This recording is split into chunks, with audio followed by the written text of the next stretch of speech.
നമ്മൾ ഇനി മുആവിയയിലേക്ക് വന്നാലേ, ഇപ്പൊ മുആവിയ റളിയല്ലാഹു അമീറായി, പിന്നീട് അദ്ദേഹം 20 കൊല്ലം നടത്തുന്നത് രാജഭരണല്ലേ? അങ്ങനെ ഒരു അഭിപ്രായം അങ്ങനെ ഒരു ഇതുണ്ട്. അത് സാധാരണഗതിയിൽ രാജഭരണം എന്ന് പറഞ്ഞാൽ പിന്നെ മുസ്ലിംകൾ എടുക്കാതെ എന്താ പറയുക, ബലം പ്രയോഗിച്ചുകൊണ്ട് അധികാരത്തിൽ കയറുന്നതിനാണ് നമ്മൾ രാജഭരണം സാധാരണഗതിയിൽ പറയുക. അതുപോലെ തന്നെ ആ ഭരണത്തിൻ്റെ സ്വഭാവം, മറ്റവർക്ക് സ്വാതന്ത്ര്യമില്ല, ഒരു അടിച്ചമർത്തൽ സ്വഭാവം, പിന്നെ എല്ലാം രാജാവിൻ്റെ വരുമാനം, ഇങ്ങനെയൊക്കെയുള്ള സ്വഭാവത്തിലേക്ക് വരുമ്പോഴാണ് അതിനാൽ ശരിക്കും ടെക്നിക്കലി പിന്നെ അല്ലെങ്കിൽ ടെർമിനോളജി നമ്മൾ രാജഭരണം അങ്ങനെയല്ലല്ലോ. ഒരു ഭരണം എന്ന് പറഞ്ഞാൽ സാധാരണ നമ്മൾ എല്ലാവരുടെയും ബൈഅത്തോടു കൂടെ തന്നെ കയറിയതാണ്. അദ്ദേഹത്തിൻ്റെ ബൈത്തുൽമാല് വെച്ചുകൊണ്ട് തന്നെയാണ് കൈകാര്യം ചെയ്യുന്നത്. അവിടെ വരുന്ന വരുമാനങ്ങളൊക്കെ സമുദായത്തിൻ്റെ തന്നെയായിരുന്നു. അതൊക്കെ എല്ലാം സാധാരണ ഇസ്ലാമിക നിയമം അനുസരിച്ച് എങ്ങനെയൊക്കെയാണോ മുതലുകൾ കൈകാര്യം ചെയ്യേണ്ടത് അങ്ങനെയൊക്കെ തന്നെയായിരുന്നു. അല്ലാതെ അദ്ദേഹം അതിൻ്റെ എല്ലാ ഗുണങ്ങളും അദ്ദേഹം കുടുംബം അനുഭവിക്കുക എന്നുള്ളതല്ല.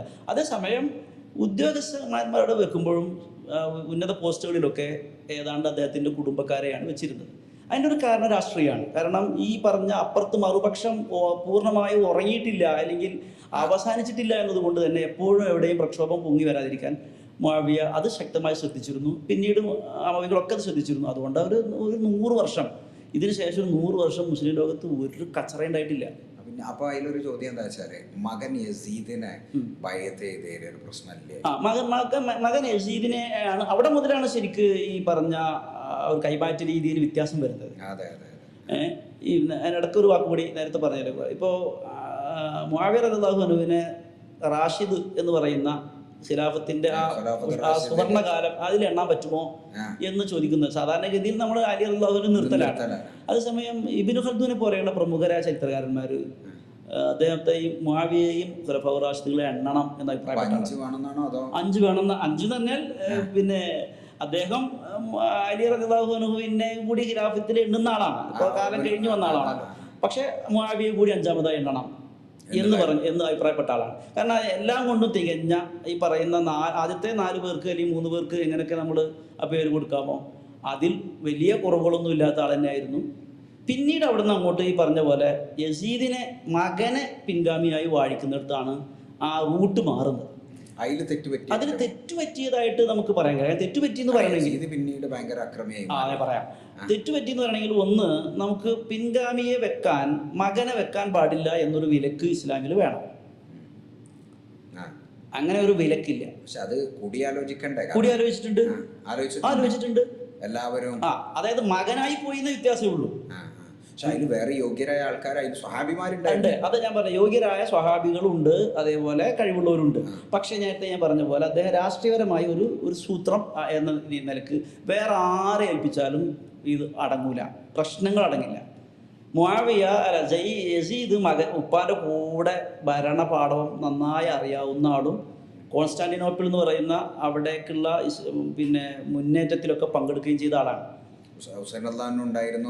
അതാ രസം. നമ്മള് ഇവര് പറയുമ്പോ ഹുസൈനും യസീദൊക്കെ ഭയങ്കര പ്രശ്നമാണെന്നൊക്കെ ആദ്യം പറയാലോ. ആ സമയം യസീദിന്റെ പിന്നിലെ സൈനികനായിട്ട് പോയ ആളാണ് ഹുസൈൻ റളിയല്ലാഹു. അപ്പൊ അങ്ങനെയൊക്കെ നല്ല പാഠമുള്ള ആളാണ്. എന്നിട്ടും മുആവിയ എന്ത് ചെയ്തില്ല? ഉമ്മയുടെ ഒരു പ്രശ്നമൊക്കെ പറയുന്നേക്കാം. അതൊക്കെ വെറുതെ പേഴ്സണൽ ആയിട്ടുള്ള ആക്രമണമൊക്കെ വെറുതെയാണ്. അതിനൊന്നും വലിയ കാര്യമൊന്നുമില്ല. അങ്ങനെ ഒരു വാദമുണ്ട്, യസീദ് ഏതോ ഒരു ഇസ്ലാമിന്റെ പുറത്തുള്ള സ്ത്രീയിലുണ്ടായതാണ്, എന്നിട്ട് ഉമ്മയുടെ അടുത്ത. അത് അവിടെ മുപ്പര മാത്രമല്ല, ഇവർക്ക് ഇങ്ങനെ ഒന്നുണ്ട്. ഇപ്പോൾ നമ്മളിപ്പോൾ അലി റളിയല്ലാഹുവിനെ പറ്റി ഇപ്പോൾ ഈ പറഞ്ഞിട്ടുണ്ടല്ലോ, ഇതിനെ പറ്റി നാളെ ഇന്നലെ വന്നു കഴിഞ്ഞ ഒരു കമന്റ് ഉണ്ട്, അത് വ്യഭിചാരപുത്രനാണ് ഞാൻ ആയി കഴിഞ്ഞു. അത് വായന്ന് വരുന്ന ആദ്യത്തെ ഒരു പ്രതികരണമാണ്. അത് അവരുടെ ഒരു നിലവാരത്തിൻ്റെ ഒരു പ്രശ്നമായിട്ട് എനിക്ക് തോന്നുള്ളൂ. അത് ഇങ്ങനെ പറഞ്ഞ് എവിടെ പോയെന്ന് വെച്ചാൽ ഈ ലാസ്റ്റ് ഉമവിയ അവരുടെ എന്താ പറയുക പൂർവ്വഗാമി ഉണ്ടല്ലോ, ഈ ഉമയ്യത്ത് എന്ന് പറയുന്ന, അല്ലെങ്കിൽ ഉമവി എന്താ പറയുക ആ കബീലയുടെ പൂർവ്വപിതാവ്, അദ്ദേഹം വരെ ഇങ്ങനെ ജനിച്ചതാണ് എന്ന് വരെ അവർ പറഞ്ഞു വെക്കും. അത് യസീദിന് ഉള്ള കുഴപ്പമെന്ന് വെച്ചാൽ കുറച്ച് കുറച്ചുകൂടെ ഈ ഉപ്പാന്റെ ഹിൽമ് അല്ലെങ്കിൽ അങ്ങനെ ഒരു നയ ചാതുരി ഉണ്ടായിരുന്നില്ല എന്നുള്ളതാണ്. മതം എങ്ങനെയായിരുന്നു? നല്ല ദീനിയാണ്. അയാൾക്ക് അതൊക്കെ വെറുതെ പറയാം. നല്ല ദീനിയാണ്. അതൊക്കെ വെറുതെ കെട്ടിച്ചമച്ച ചരിത്രമാണ്. ഇയാളെ താബിയിൽ എണ്ണാൻ പറ്റുമോ? താബിയിൽ എണ്ണീട്ടുണ്ട്. പിന്നെ അപ്പൊ നമ്മൾ പറയേണ്ടത്, ഞാൻ ഈ സർട്ടിഫിക്കറ്റ് എൻ്റെ വകയല്ല. അതിപ്പോൾ ഞാൻ പറയുമ്പോൾ യസീദിനെ നമ്മൾ വെള്ളപൂശം ചെയ്തിരിക്കും. നേരത്തെ ഞാൻ പറഞ്ഞ അലി റളിയല്ലാഹു അൻഹുവിൻ്റെ മകനായ മുഹമ്മദ് ഉണ്ട്, സ്വന്തം മകൻ. ആ മകൻ ഈ യസീദിൻ്റെ കർബല ഉണ്ടായ ശേഷവും യസീദുമായിട്ട് നല്ല ബന്ധമായിരുന്നു, പോകാറുണ്ട്, ഇവർക്ക് കൊടുക്കുന്ന അലവൻസുകൾ വാങ്ങി വരാറുണ്ട്. അവരുടെ വളരെ നല്ല സൗഹൃദ ബന്ധത്തിലായിരുന്നു. മാത്രമല്ല അദ്ദേഹം യസീദിനെ കുറിച്ച് പറഞ്ഞ അഭിപ്രായമാണ് ഇപ്പം ഞാനീ പറയണത്. ഈ മുഹമ്മദ് അലി. അതെ. അപ്പൊ അതില് പിന്നീട് നടന്ന ഏറ്റവും പ്രധാനപ്പെട്ട സംഭവം ഈ ഷിയായിസത്തിന്റെ ഒക്കെ ഒരു ആവേശവും ഇതൊക്കെ ആയി മാറിയത് ഉസ്മാനുള്ളാഹിന്റെ കർബലയാണ്. അതിലെന്താണ് ശരിക്കും സംഭവിച്ചത്? അതിനൊരു ഹിസ്റ്ററി പറഞ്ഞാൽ ഇതാണിപ്പോ ഞാൻ നേരത്തെ പറഞ്ഞ പോലെ മുആവിയ പിൻഗാമി വെക്കുമ്പോൾ മകനെ വെച്ചു എന്നുള്ളതാണ് ഇപ്പോൾ ഒരു വഴിമാറ്റം. അതേസമയം കൂടിയാലോചന ഉണ്ടായിട്ടുണ്ട്. 60 പേർ അന്ന് ജീവിച്ചിരിപ്പുള്ള 60 സ്വഹാബികളും ബൈഅത്ത് ചെയ്തിട്ടുണ്ട്. പിന്നെ മക്കത്ത് പോയാണ്ട് തോക്ക് വെച്ചു, വാള് വെച്ചു ബൈഅത്ത് ചെയ്യിപ്പിച്ചു. അതൊക്കെ അതൊന്നും സ്ഥിരീകരിക്കപ്പെട്ട ചരിത്രമൊന്നുമല്ല. 2 പേര് വിഘടിച്ചിട്ടുണ്ട്. അവർക്ക് അവിടെ അവരുടെ ആ വിയോജിപ്പോടുകൂടെ അവിടെ നിന്നാൽ മതിയായിരുന്നു. അതായത് ഒന്ന് ഹുസൈൻ റളിയല്ലാഹു അൻഹു, 2 ഇബ്നു സുബൈർ റളിയല്ലാഹു അൻഹു, അബ്ദുല്ലാഹി ഇബ്നു സുബൈർ റളിയല്ലാഹു അൻഹു. ഇവർ 2 പേർക്കും വിയോജിപ്പുണ്ടായിരുന്നു. അവർ യസീദിനെ പിന്തുണച്ചില്ല. അവർക്ക് പിന്തുണക്കാതെ നിന്നാൽ ഒരു പ്രശ്നം ഉണ്ടാകുമായിരുന്നില്ല. എന്താണ് 60 പേര് പിന്തുണച്ചു, 2 പേര് പുറമേ ഉണ്ട്. 60 പേർ. അത് 60 പേരുടെ ലിസ്റ്റ് ഒക്കെ പറയുന്ന കിതാബുകളുണ്ട്. അതൊക്കെ എഴുതപ്പെട്ടു പോയ സാധനങ്ങളാണ്. പിന്നെ എന്നിട്ട് ഇവർ 2 പേര് എന്ത് ചെയ്യുന്നു വെച്ചാൽ അതിൽ ഹുസൈൻ റളിയല്ലാഹു അൻഹു വീണ്ടും കൂഫക്കാരുടെ ഒരു ചതിയിൽ പെട്ടു. എന്ന് നിങ്ങളെ വാഴിക്കാം എന്ന് പറഞ്ഞുകൊണ്ട് കുറേ പേര് എഴുതി. അപ്പോൾ ആയിരക്കണക്കിന് കത്തുകൾ വന്നപ്പോൾ ഇവർക്കും തോന്നി സ്വാഭാവികമായിട്ടും അപ്പോൾ പണ്ട് നഷ്ടപ്പെട്ട ഒരു സാധനം തിരിച്ചു കിട്ടുക എന്നുള്ള ഒരു അലിയുള്ളാഹുവിൻ്റെ അതേ ലൈനിൽ വന്ന ആൾ ഹുസൈൻ തങ്ങളാണ്. ഹസൻ തങ്ങൾ അങ്ങനെ അല്ലായിരുന്നു. അപ്പോൾ സ്വാഭാവികമായിട്ടും പിന്നെ ഇദ്ദേഹം അങ്ങനെ ഒരു പടയൊരുക്കമായിട്ടാണ് പിന്നീട് കൂഫയിലേക്ക് പുറപ്പെടുന്നത്. ആ വഴിയിലാണ് സ്വാഭാവികമായിട്ട് ഭരണകൂടം തടഞ്ഞു. ഇവർ തമ്മിൽ ഞാൻ നേരത്തെ സൂചിപ്പിച്ചതുപോലെ ഇവർ തമ്മിലെങ്ങാനും കണ്ടുമുട്ടുകയും ഹുസൈൻ തങ്ങൾ കൂഫയിലെത്തുകയും വീണ്ടും ഒരു സഖ്യം അവിടെ രൂപപ്പെടുകയും ചെയ്തിരുന്നെങ്കിൽ സിഫീൻ്റെ ഡബിൾ അപകടകരമായ യുദ്ധങ്ങളവിടെ പൊട്ടിപ്പുറപ്പെടുമായിരുന്നു. പക്ഷേ കർബലയിൽ എത്ര ആൾ കൊല്ലപ്പെട്ടാണ്? കർബല ഇവരുടെ പക്ഷെ നേരെ കുടുംബത്തിന്ന് 10-70 പേര് അത് എന്താ സംഭവം എന്ന് വെച്ചാല് ഈ ഇവിടുന്ന് പോകുമ്പോൾ മക്കയിൽ നിന്ന് പോകുമ്പോൾ എല്ലാവരും പറഞ്ഞു ഹുസൈനോട്, നിങ്ങൾ കൂഫക്കാരെ വിശ്വസിക്കരുത്.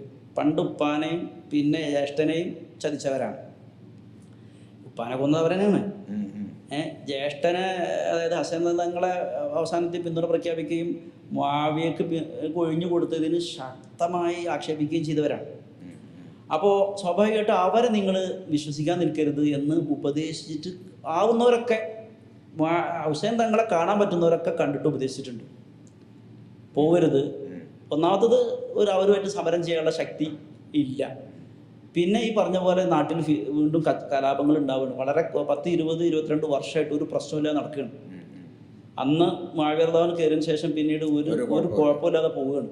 ഇപ്പോൾ വീണ്ടും അതൊരു പ്രശ്നത്തിലേക്ക് നീങ്ങുന്ന ഒരു അവസ്ഥയിലേക്ക് വരും എന്നൊക്കെ പറഞ്ഞപ്പോഴും അദ്ദേഹം എന്നാൽ പിന്നെ അവസാനം പറഞ്ഞു, എന്നാൽ നിങ്ങൾ ഒറ്റയ്ക്ക് പോയി, അതിന് പറ്റുന്ന ആണുങ്ങൾ യുദ്ധത്തിന് പറ്റുന്നവർ പോകും, ഈ കുട്ടികളും മക്കളും കൊണ്ടുപോകേണ്ട കാര്യമില്ല, നിങ്ങൾ സ്ത്രീകളെയും ചെറിയ കുട്ടികളെ പൈതങ്ങളൊക്കെ പിടിച്ച് കൊണ്ടുപോകേണ്ടതില്ല എന്ന് പറഞ്ഞുകൊണ്ട് പിന്നാലെ പോയവരുണ്ട്. പക്ഷെ അദ്ദേഹം വീണ്ടും അവരെയും കൂട്ടിയിട്ട്, അതായത് താമസവും സെറ്റിൽമെൻറ്റും മൊത്തം അവിടെ കുഫയിലേക്ക് മാറ്റാമെന്നുള്ള പ്ലാനായിരുന്നു മൂപ്പർക്കുണ്ടായിരുന്നു. ഇത് അവിടെ അവർ തമ്മിൽ കാണരുത് എന്ന് കരുതിയിട്ട് സർക്കാർ സൈന്യം ഇടയിൽ വന്നു. സർക്കാർ സൈന്യം വന്നപ്പോൾ അതിൽ ഇദ്ദേഹത്തെ തടയുക എന്നത് മാത്രമാണ് യസീദിൻ്റെ ഭാഗത്തുനിന്നുള്ള പിന്നെ ഓർഡിനൻസ് ഉള്ളത്.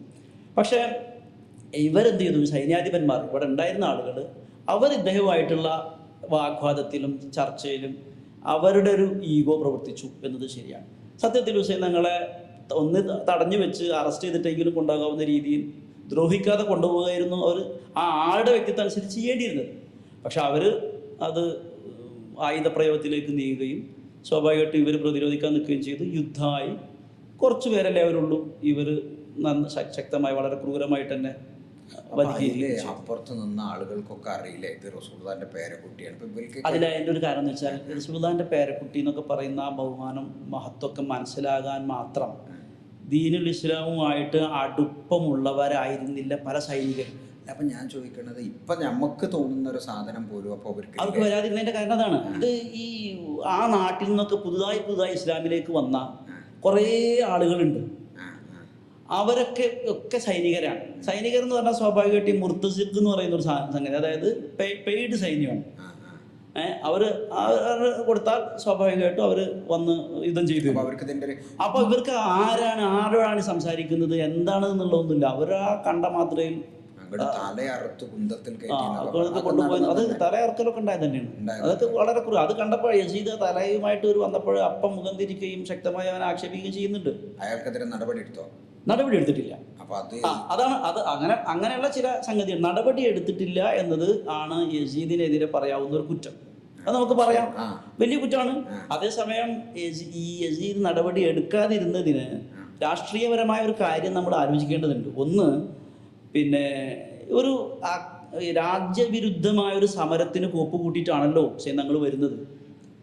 ഒരു അപേക്ഷ കൊടുക്കാനോ അല്ലെങ്കിൽ ഒരു മാസ് പെറ്റീഷനക്ക് വേണ്ടിയിട്ടോ ഒന്നും അല്ലല്ലോ. അപ്പോൾ സ്വാഭാവികമായിട്ടും സൈനികർ അവർ ആ സാഹചര്യത്തിൻ്റെ ആവശ്യം മാനിച്ചുകൊണ്ട് വധിച്ചു എന്നേ വരുന്നുള്ളൂ. ഒരു കലാപകാരികളെ ആക്രമിക്കുമ്പോൾ ഷൂട്ട് ചെയ്യേണ്ടി വന്നു, അയാളുടെ ക്യാപ്റ്റൻ മരണപ്പെട്ടു പോയാൽ സ്വാഭാവികമായിട്ടും രാജ്യം പോലീസ് ഉദ്യോഗസ്ഥനെ എന്താ ചെയ്യുക? പരമാവധി സംരക്ഷിക്കുകയല്ലേ ചെയ്യുള്ളൂ. അതാണ് അവിടെ സംഭവിച്ചത് എന്നാണ് നമുക്ക് മനസ്സിലാകുന്നത്. അതേസമയം അവിടെ വിയോജിപ്പില്ലാഞ്ഞിട്ടോ ഇവരോട് ഇപ്പൊ ഈ പറഞ്ഞ വെച്ച് നോക്കുമ്പോ നമ്മൾ ഈ പറഞ്ഞ ഈ മഹബത്ത് റസൂൽ ഈ സാധനം ഇവര് ഇപ്പൊ യസീദിന് പോലും ഇല്ല എന്നല്ല ഇന്ന് മനസ്സിലാക്കേണ്ടത്. ഇല്ല എന്ന്. പിന്നെ വേറെ ഒന്നുണ്ട്. ഇപ്പൊ നമ്മൾ പറയുന്ന പോലെയുള്ള ഒരു എന്താ പറയുക, ഒരു സ്നേഹവും ആദരവും എന്നൊക്കെ പറയുന്നതിന്റെ ഒരു അവസ്ഥ മാറിയിട്ടുണ്ട് നമ്മുടെ നാട്ടിലൊക്കെ. അങ്ങനെയൊന്നുമില്ല. അവിടെയൊക്കെ ന്യായവും നയവും മാത്രമേ ഉള്ളൂ. ന്യായം അന്യായമാവട്ടെ, അവർക്കൊരു ജസ്റ്റിഫിക്കേഷൻ ആ വിഷയത്തിൽ ഉണ്ടാവും എന്നുള്ളത് മാത്രമേ ഉള്ളൂ. അല്ലാതെ നമ്മൾ ഈ പറയുന്ന പോലെ ആളിന്ന ആളാണ്, ബഹുമാനിക്കപ്പെടേണ്ട ആളാണ് എന്നൊക്കെ കരുതിക്കൊണ്ടുള്ള ആ ഒരു മൃദു സമീപനം, അങ്ങനെയൊന്നും അതിനെപ്പറ്റി അങ്ങനെയുള്ള കാലമൊന്നും അല്ല അത്.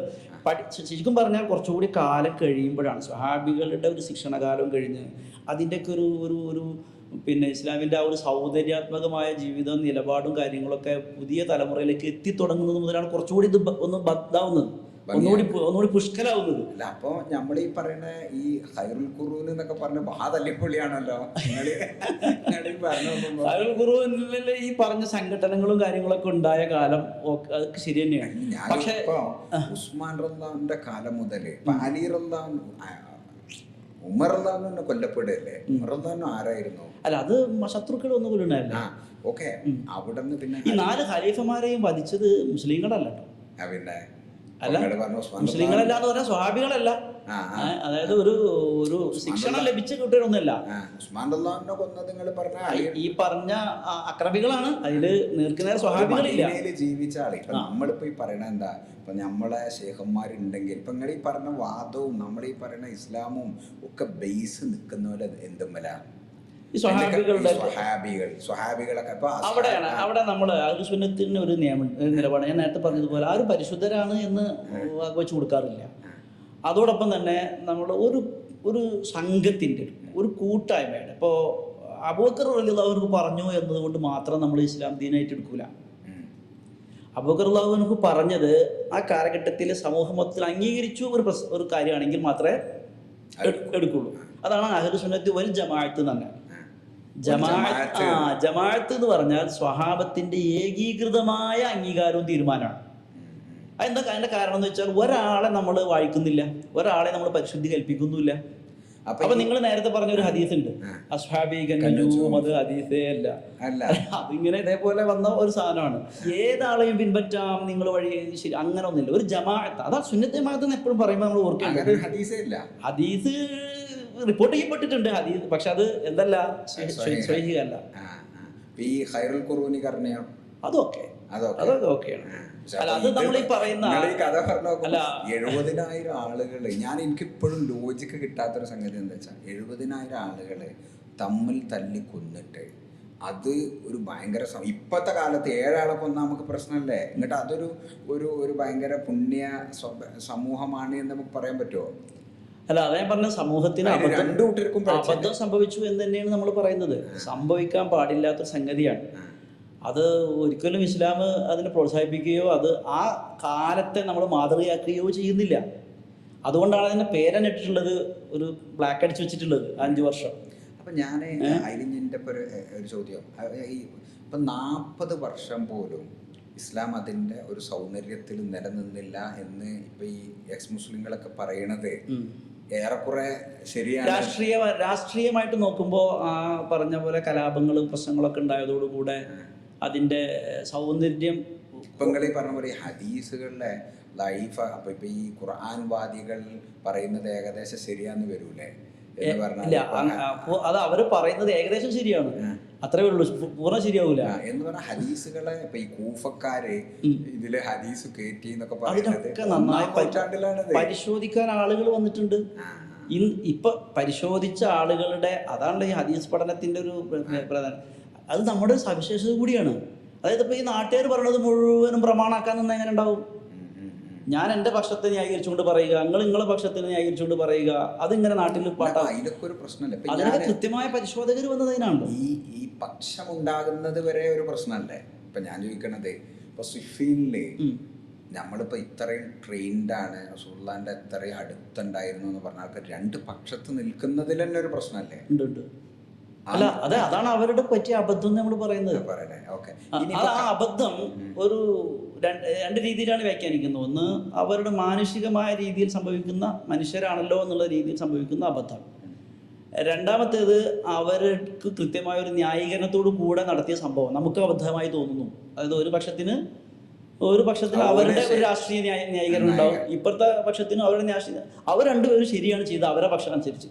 സത്യത്തിൽ നമ്മൾ പുറമേ നിന്ന് ചരിത്രം വായിക്കുമ്പോൾ സംഭവിച്ചു നോക്കിയാൽ ഭയങ്കര അപകടമാണെന്ന് തോന്നും. അതുകൊണ്ട് നമ്മൾ ആ വിഷയത്തിൽ അങ്ങനെ ഇടപെടണ്ടെന്ന് അതാ ഞാൻ മൂടി വെച്ചതല്ല. അത് മൂടി വെക്കുക എന്ന് പറഞ്ഞാൽ നമ്മൾ ആരും ചരിത്രം എവിടെയും പറഞ്ഞിട്ടില്ല എന്നല്ല, അതിങ്ങനെ പറഞ്ഞ് കൊണ്ടുവരേണ്ട കാര്യമില്ല. അത് കാരണം മാതൃകാപരമായ കാലം അല്ല എന്ന് നമ്മൾ പറഞ്ഞു വെച്ചതും അതുകൊണ്ടാണ്. കർബലയിലേക്ക് തന്നെ പോകുമ്പോഴേ കർബല പിന്നീട് ലോകത്ത് മുസ്ലിം ലൈഫിലെ ഇപ്പം നമ്മുടെ നാട്ടിൽ വരെ കർബലയെ കുറിച്ച് പാട്ടുണ്ട്, ഹുസൈൻ അള്ളാഹുവിനെ കുറിച്ച് ഒരുപാട് മദഹുകളുണ്ട്. അപ്പം ഈ കർബലയുമായി ബന്ധപ്പെട്ട് റസൂലുള്ള മുന്നറിയിപ്പ് നൽകിയിരുന്നു ഹുസൈൻ അള്ളാഹു എന്ന് പറയണേ, ആ സംഭവം റെഡിയാണോ?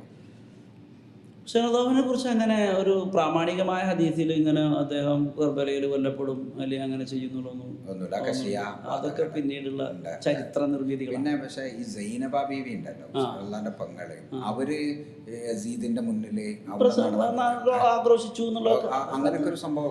അദ്ദേഹം സ്വാഭാവികമായിട്ടും അതിന്റെ മഹദി സ്വാഭാവികമായിട്ട് വികാരം കൊണ്ടിട്ട് സംസാരിച്ചിട്ടുണ്ടാവും. അതൊന്നും സ്വാഭാവികമല്ല. അതിന്റെ ഒരു സഹോദരനെ കൊന്നു പോകുമ്പോ അവിടെ എത്തുമ്പോ വികാരം പൊട്ടി സംസാരിച്ചിട്ടുണ്ടാവും. അതിനിപ്പോ നമുക്ക് അവിടുന്ന് ആ രീതിയിലുള്ള ഒരു പരിഗണന യസീദ് കൊടുത്തിരുന്നല്ലോ. അവരെ വളരെ മാന്യമായിട്ടല്ലേ മദീനയിലേക്ക് പറഞ്ഞയച്ചത്. ആയിഷ ബീവിയെ ജമൽ യുദ്ധത്തിന്റെ ശേഷം എങ്ങനെയാണോ മദീനയിലേക്ക് അയച്ചത് അതിലും മര്യാദയിൽ ഇവരെ തിരിച്ചു മാറ്റി. ഞാൻ നേരത്തെ പറഞ്ഞു ഓർക്കുന്നുണ്ടാവും, ഒക്കെ ആവർത്തനങ്ങളാണ്, എല്ലാ സംഭവങ്ങളുടെയും ആവർത്തനങ്ങളാണ് നമുക്ക് കാണാൻ കഴിയുന്നത്. ഇവര് അങ്ങനെ സംഭവിച്ച നേരത്തെ ഒരു കഥ അപ്പുറത്ത് വേറെ സംഭവിച്ചിട്ടുണ്ടോ? ഇനിയിപ്പോൾ ഇതിന്റെ ഒരു ഇമ്പാക്റ്റ് ആയിട്ട് ഞാൻ മനസ്സിലാക്കുന്ന ഒരു സംഭവങ്ങൾ ഇങ്ങനെയൊക്കെ പറയുമ്പോഴേ ഇപ്പോൾ ഈ അറിയാത്ത ആൾക്കാർ ഇതിലൊരു വലിയ കൺഫ്യൂഷൻ ഉണ്ടാവും. ഇപ്പം നമ്മൾ ഇതിൻ്റെ ഒരു പ്രധാന ഭാഗം പുസ്തകത്തിൻ്റെ മർമ്മപ്രധാനമായ ഒരു ഭാഗത്തിലേക്ക് പൂർണ്ണമായി എത്തിയിട്ടില്ല. അതായത് 4ാം ഖലീഫ മുആവിയ, അപ്പം പിന്നെ അലി റളിയല്ലാഹു അൻഹു എങ്ങനെയാണ് പിന്നെ നമ്മുടെ സമൂഹത്തിൽ എങ്ങനെയാണ് ഇത് 4ാം ഖലീഫയായിട്ട് ഇപ്പോൾ പറഞ്ഞുകൊണ്ടിരിക്കുന്നത് അതാണ്. അത് ഇജ്മാ ആണ് എന്ന് പറഞ്ഞാൽ ഒരു നിശ്ചിത കാലത്തിന് ശേഷം, അതായത് ആദ്യ കാലഘട്ടങ്ങളിൽ ഈ പറഞ്ഞ അലി റളിയല്ലാഹു അൻഹുവിനെ ഖലീഫയെ അംഗീകരിക്കാത്ത, അതായത് ഖിലാഫത്തൊന്നും ഇല്ലാത്ത ഒരു 5 വർഷമായിട്ടാണ് കണ്ടിരുന്നത്. അങ്ങനെ തന്നെ കണ്ടിരുന്നത്. അത് ഒരു 2 നൂറ്റാണ്ട് വരെയും അങ്ങനെ തന്നെയായിരുന്നു. ഒരു 1.5 നൂറ്റാണ്ട് പിന്നിട്ടപ്പോഴുള്ള ചെറിയ ചെറിയ അഭിപ്രായ വ്യത്യാസങ്ങളും ഇതൊക്കെ വന്നു. അത് കാരണം ഞാൻ പറഞ്ഞ പോലെ അബ്ബാസിയ ഭരണകൂടത്തിന്റെ മാറ്റത്തോടനുബന്ധിച്ച് ചില ആളുകളൊക്കെ ഇങ്ങനെ അവരുടെ അഭിപ്രായങ്ങൾ പുറത്തു പറയാൻ തുടങ്ങിയതിന്റെ ലക്ഷണങ്ങളായിട്ട് വന്നിട്ടുണ്ടായിരുന്നു. നമ്മുടെ അഹ്മദ് ബിൻ ഹംബൽ റളിയല്ലാഹു അൻഹു ആണ് ഇമാം നാലാം അദ്ദേഹമാണ് അഹ്ലുസുന്നയിലേക്ക് ഈ അലി റളിയല്ലാഹു അൻഹുവിനെയും നാലാമനായി അംഗീകരിച്ചു കൊടുക്കുന്ന ഒരു നിലപാടിലെത്തുന്നത്. അതുവരെയും 3 ഖലീഫമാർ എന്ന് പറഞ്ഞാൽ ഖിലാഫത്തുർ റാഷിദ്. ഖിലാഫത്തുർ റാഷിദ് 3 അന്നത്തെ ഈ 5 വർഷം ഇപ്പോൾ അലി റളിയല്ലാഹു അൻഹു ഇവിടെ ഭരിച്ചിരുന്നല്ലോ, അതിനെ ഔദ്യോഗിക ഖിലാഫത്തായിട്ട് അംഗീകരിച്ചിരുന്നില്ല, തർക്കമുള്ള സമയമായിട്ട് കണ്ടിരുന്നത്. അത് അദ്ദേഹത്തെ ഔദ്യോഗിക ഖലീഫയായിട്ട് എണ്ണാൻ തുടങ്ങിയത് അഹ്മദ് ബിൻ ഹംബൽ റളിയല്ലാഹു അൻഹു. ഈ അഹ്മദ് ബിൻ ഹംബലിന് ഒരു പ്രത്യേകത ഉണ്ട്, മറ്റ് ഷാഫി, ഹനഫി, മാലിക്കി സ്കൂൾ പോലെയല്ല. അഹ്മദ് ബിൻ ഹംബലിന് ഈ കർമ്മശാസ്ത്രപരമായ നമ്മുടെ വിഭാഗത്തുമായി ബന്ധപ്പെട്ട നിസ്കാരം, നോമ്പ് പോലെയുള്ള കാര്യങ്ങളുടെ ഇടയിൽ മാത്രമല്ല, മൂപ്പര് കാര്യമായിട്ട് വരുന്നത് വിശ്വാസപരമായ കാര്യങ്ങളും അഖീദയുമായി ബന്ധപ്പെട്ടുള്ള ഇമാമായിട്ടാണ് അദ്ദേഹം വരുന്നത്. പിന്നീട് അദ്ദേഹം കർമ്മശാസ്ത്ര സ്കൂളായിട്ട് മാറുന്നത്. അപ്പോൾ നമ്മുടെ സുന്നത്ത് ജമാഅത്തിൽ സുന്നി എന്ന് പറയുന്നവരൊക്കെ വിശ്വാസത്തിന്റെ ഒരു കണ്ണി ചെന്ന് ചേരുക, ലാസ്റ്റ് ചെന്ന് ചേരുക അഹ്മദ് ബിൻ ഹംബലിലേക്കാണ്. ഇപ്പൊ അഷ്അരി, ഇപ്പൊ നമ്മൾ കേരളത്തിൽ അഷ്അരി പറയാൻ, ഞാൻ അഹ്മദ് ബിൻ ഹംബലിന്റെ മാതൃകയിലാണെന്നാണല്ലോ പറയാം. അങ്ങനെ മാതുരീദി കുറച്ചുകൂടി അബൂ ഹനീഫ ഇമാമിന്റെ വഴിയിലാണ് പോയതെങ്കിലും ആദ്യ തലമുറക്ക് ശേഷം പിന്നീട് വീണ്ടും ഇവരൊക്കെ ഒരേ ലെവലിലേക്ക് വരുന്നുണ്ട്. അപ്പോൾ ആ കാലത്ത് അബ്ബാസിയ ഭരണകൂടം വരികയും അവർ പിന്നെ അഹ്ലുൽ ബൈത്തിന്, അതായത് അലി പക്ഷത്തിന് അധികാരത്തിന് അർഹതയില്ല എന്ന് പറഞ്ഞു വന്നവരാണ് അതേ കുടുംബത്തിലെ അബ്ബാസികൾ. നിങ്ങൾ മനസ്സിലാക്കണം, അബ്ബാസ് എന്ന് പറഞ്ഞത് നബി സല്ലല്ലാഹു അലൈഹി വസല്ലം മൂത്ത കാരണവരാണ്. അതായത് അലി റളിയല്ലാഹുവിന്റെ ഉപ്പ അബൂ താലിബിന്റെ ചേട്ടനാണ് അബ്ബാസ്. ഏറ്റവും നബിയുടെ പിൻഗാമികളാകാൻ ഏറ്റവും അർഹർ അബ്ബാസികളാണ് എന്ന് പറഞ്ഞു വന്നവരാണ് അബ്ബാസിയ. അലിയും കുടുംബത്തിനും അല്ല എന്ന് പറഞ്ഞവരാണ്. പക്ഷെ എങ്കിലും ഇവരെന്ത് ചെയ്തു, ഉമവികൾക്കെതിരെ നിൽക്കാൻ വേണ്ടി ഇവരുടെ സപ്പോർട്ടോടും ഇവർക്ക് കുറെ ആനുകൂല്യങ്ങൾ നൽകിക്കൊണ്ടുമാണ് വന്നത്. അദ്ദിള എന്ന് പറഞ്ഞുകൊണ്ട് ഒരു മുദ്രാവാക്യം ഉണ്ട് അവർക്ക്, അതായത് അഹ്ലു ബൈത്തിന്റെ സംതൃപ്തി എന്ന് പറഞ്ഞ ഒരു ടൈറ്റിൽ വെച്ചിട്ടാണ് അവർ രംഗത്ത് വരുന്നത്. അപ്പോൾ ഇവരൊക്കെ ഒരുമിച്ച് കൂടിയിരുന്നു. അപ്പോൾ അതിൻ്റെ ഭാഗമായിട്ട് ഉമവി ചരിത്രത്തെ മൊത്തത്തിൽ ഇവർക്ക് അനുകൂലമാക്കി കൊണ്ടുവരിക എന്നുള്ളത് അബ്ബാസിയ കാലഘട്ടത്തിൽ ഒരു ശ്രമമായിരുന്നു. അതിന് നിഷ്പക്ഷമായി നിന്നിരുന്നവരാണ്, അതിന് കൂട്ടാക്കാതെ നിന്നിരുന്ന ആളുകളായിരുന്നു ആദ്യകാലത്തവരൊക്കെ.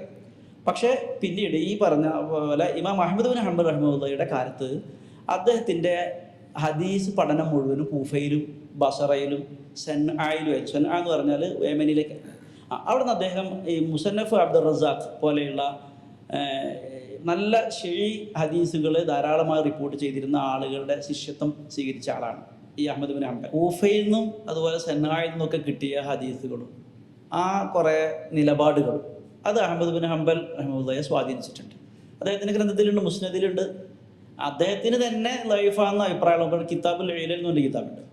അതിൽ അല്ല ഈ അഹ്മദ് ബിൻ ഹംബൽ അദ്ദേഹം തന്നെ ആ ഹദീസുകളെ പരിശോധിച്ചിട്ട് പല ഹദീസുകളും ശരിയല്ല എന്ന് പറഞ്ഞ പല സാധനം ഈ മുസ്നദിലുണ്ട്. അത് രണ്ടാമത് എഴുതിയതാണ് ഇൽൽ എന്ന് പറഞ്ഞ സാധനം.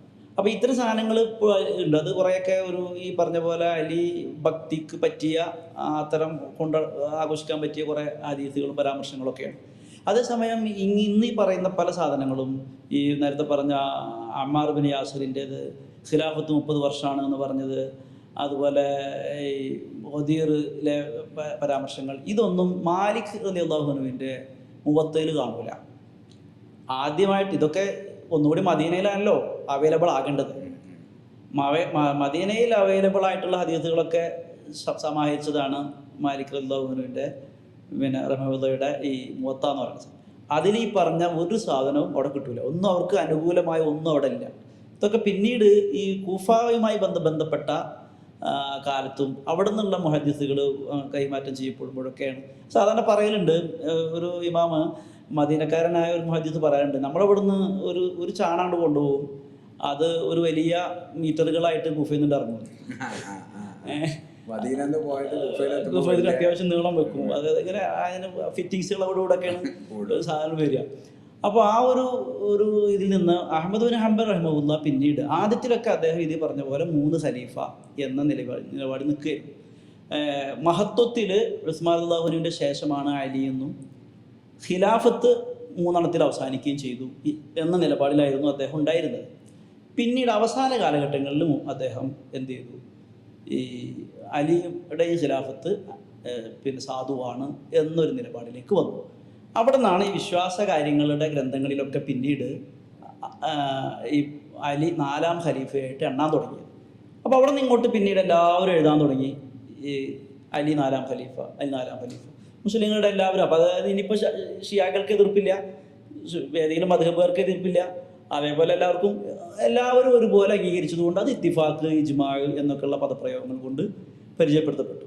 അതേസമയം നമ്മൾ പറയുന്നത് ഈ അഹ്മദ് ബിൻ ഹംബൽ റഹിമഹുല്ല പരിചയപ്പെടുത്തിയ മുമ്പരാണ് പിന്നെ ഈ സുന്നി അല്ലെങ്കിൽ അഹ്ലുസുന്ന എന്നൊക്കെയുള്ള പ്രയോഗത്തിൽ കൊണ്ടുവന്നത്. അതിന് മുമ്പൊക്കെ ഈ ആ നിലപാടുള്ളവരൊക്കെ ഉസ്മാനിയാണ്.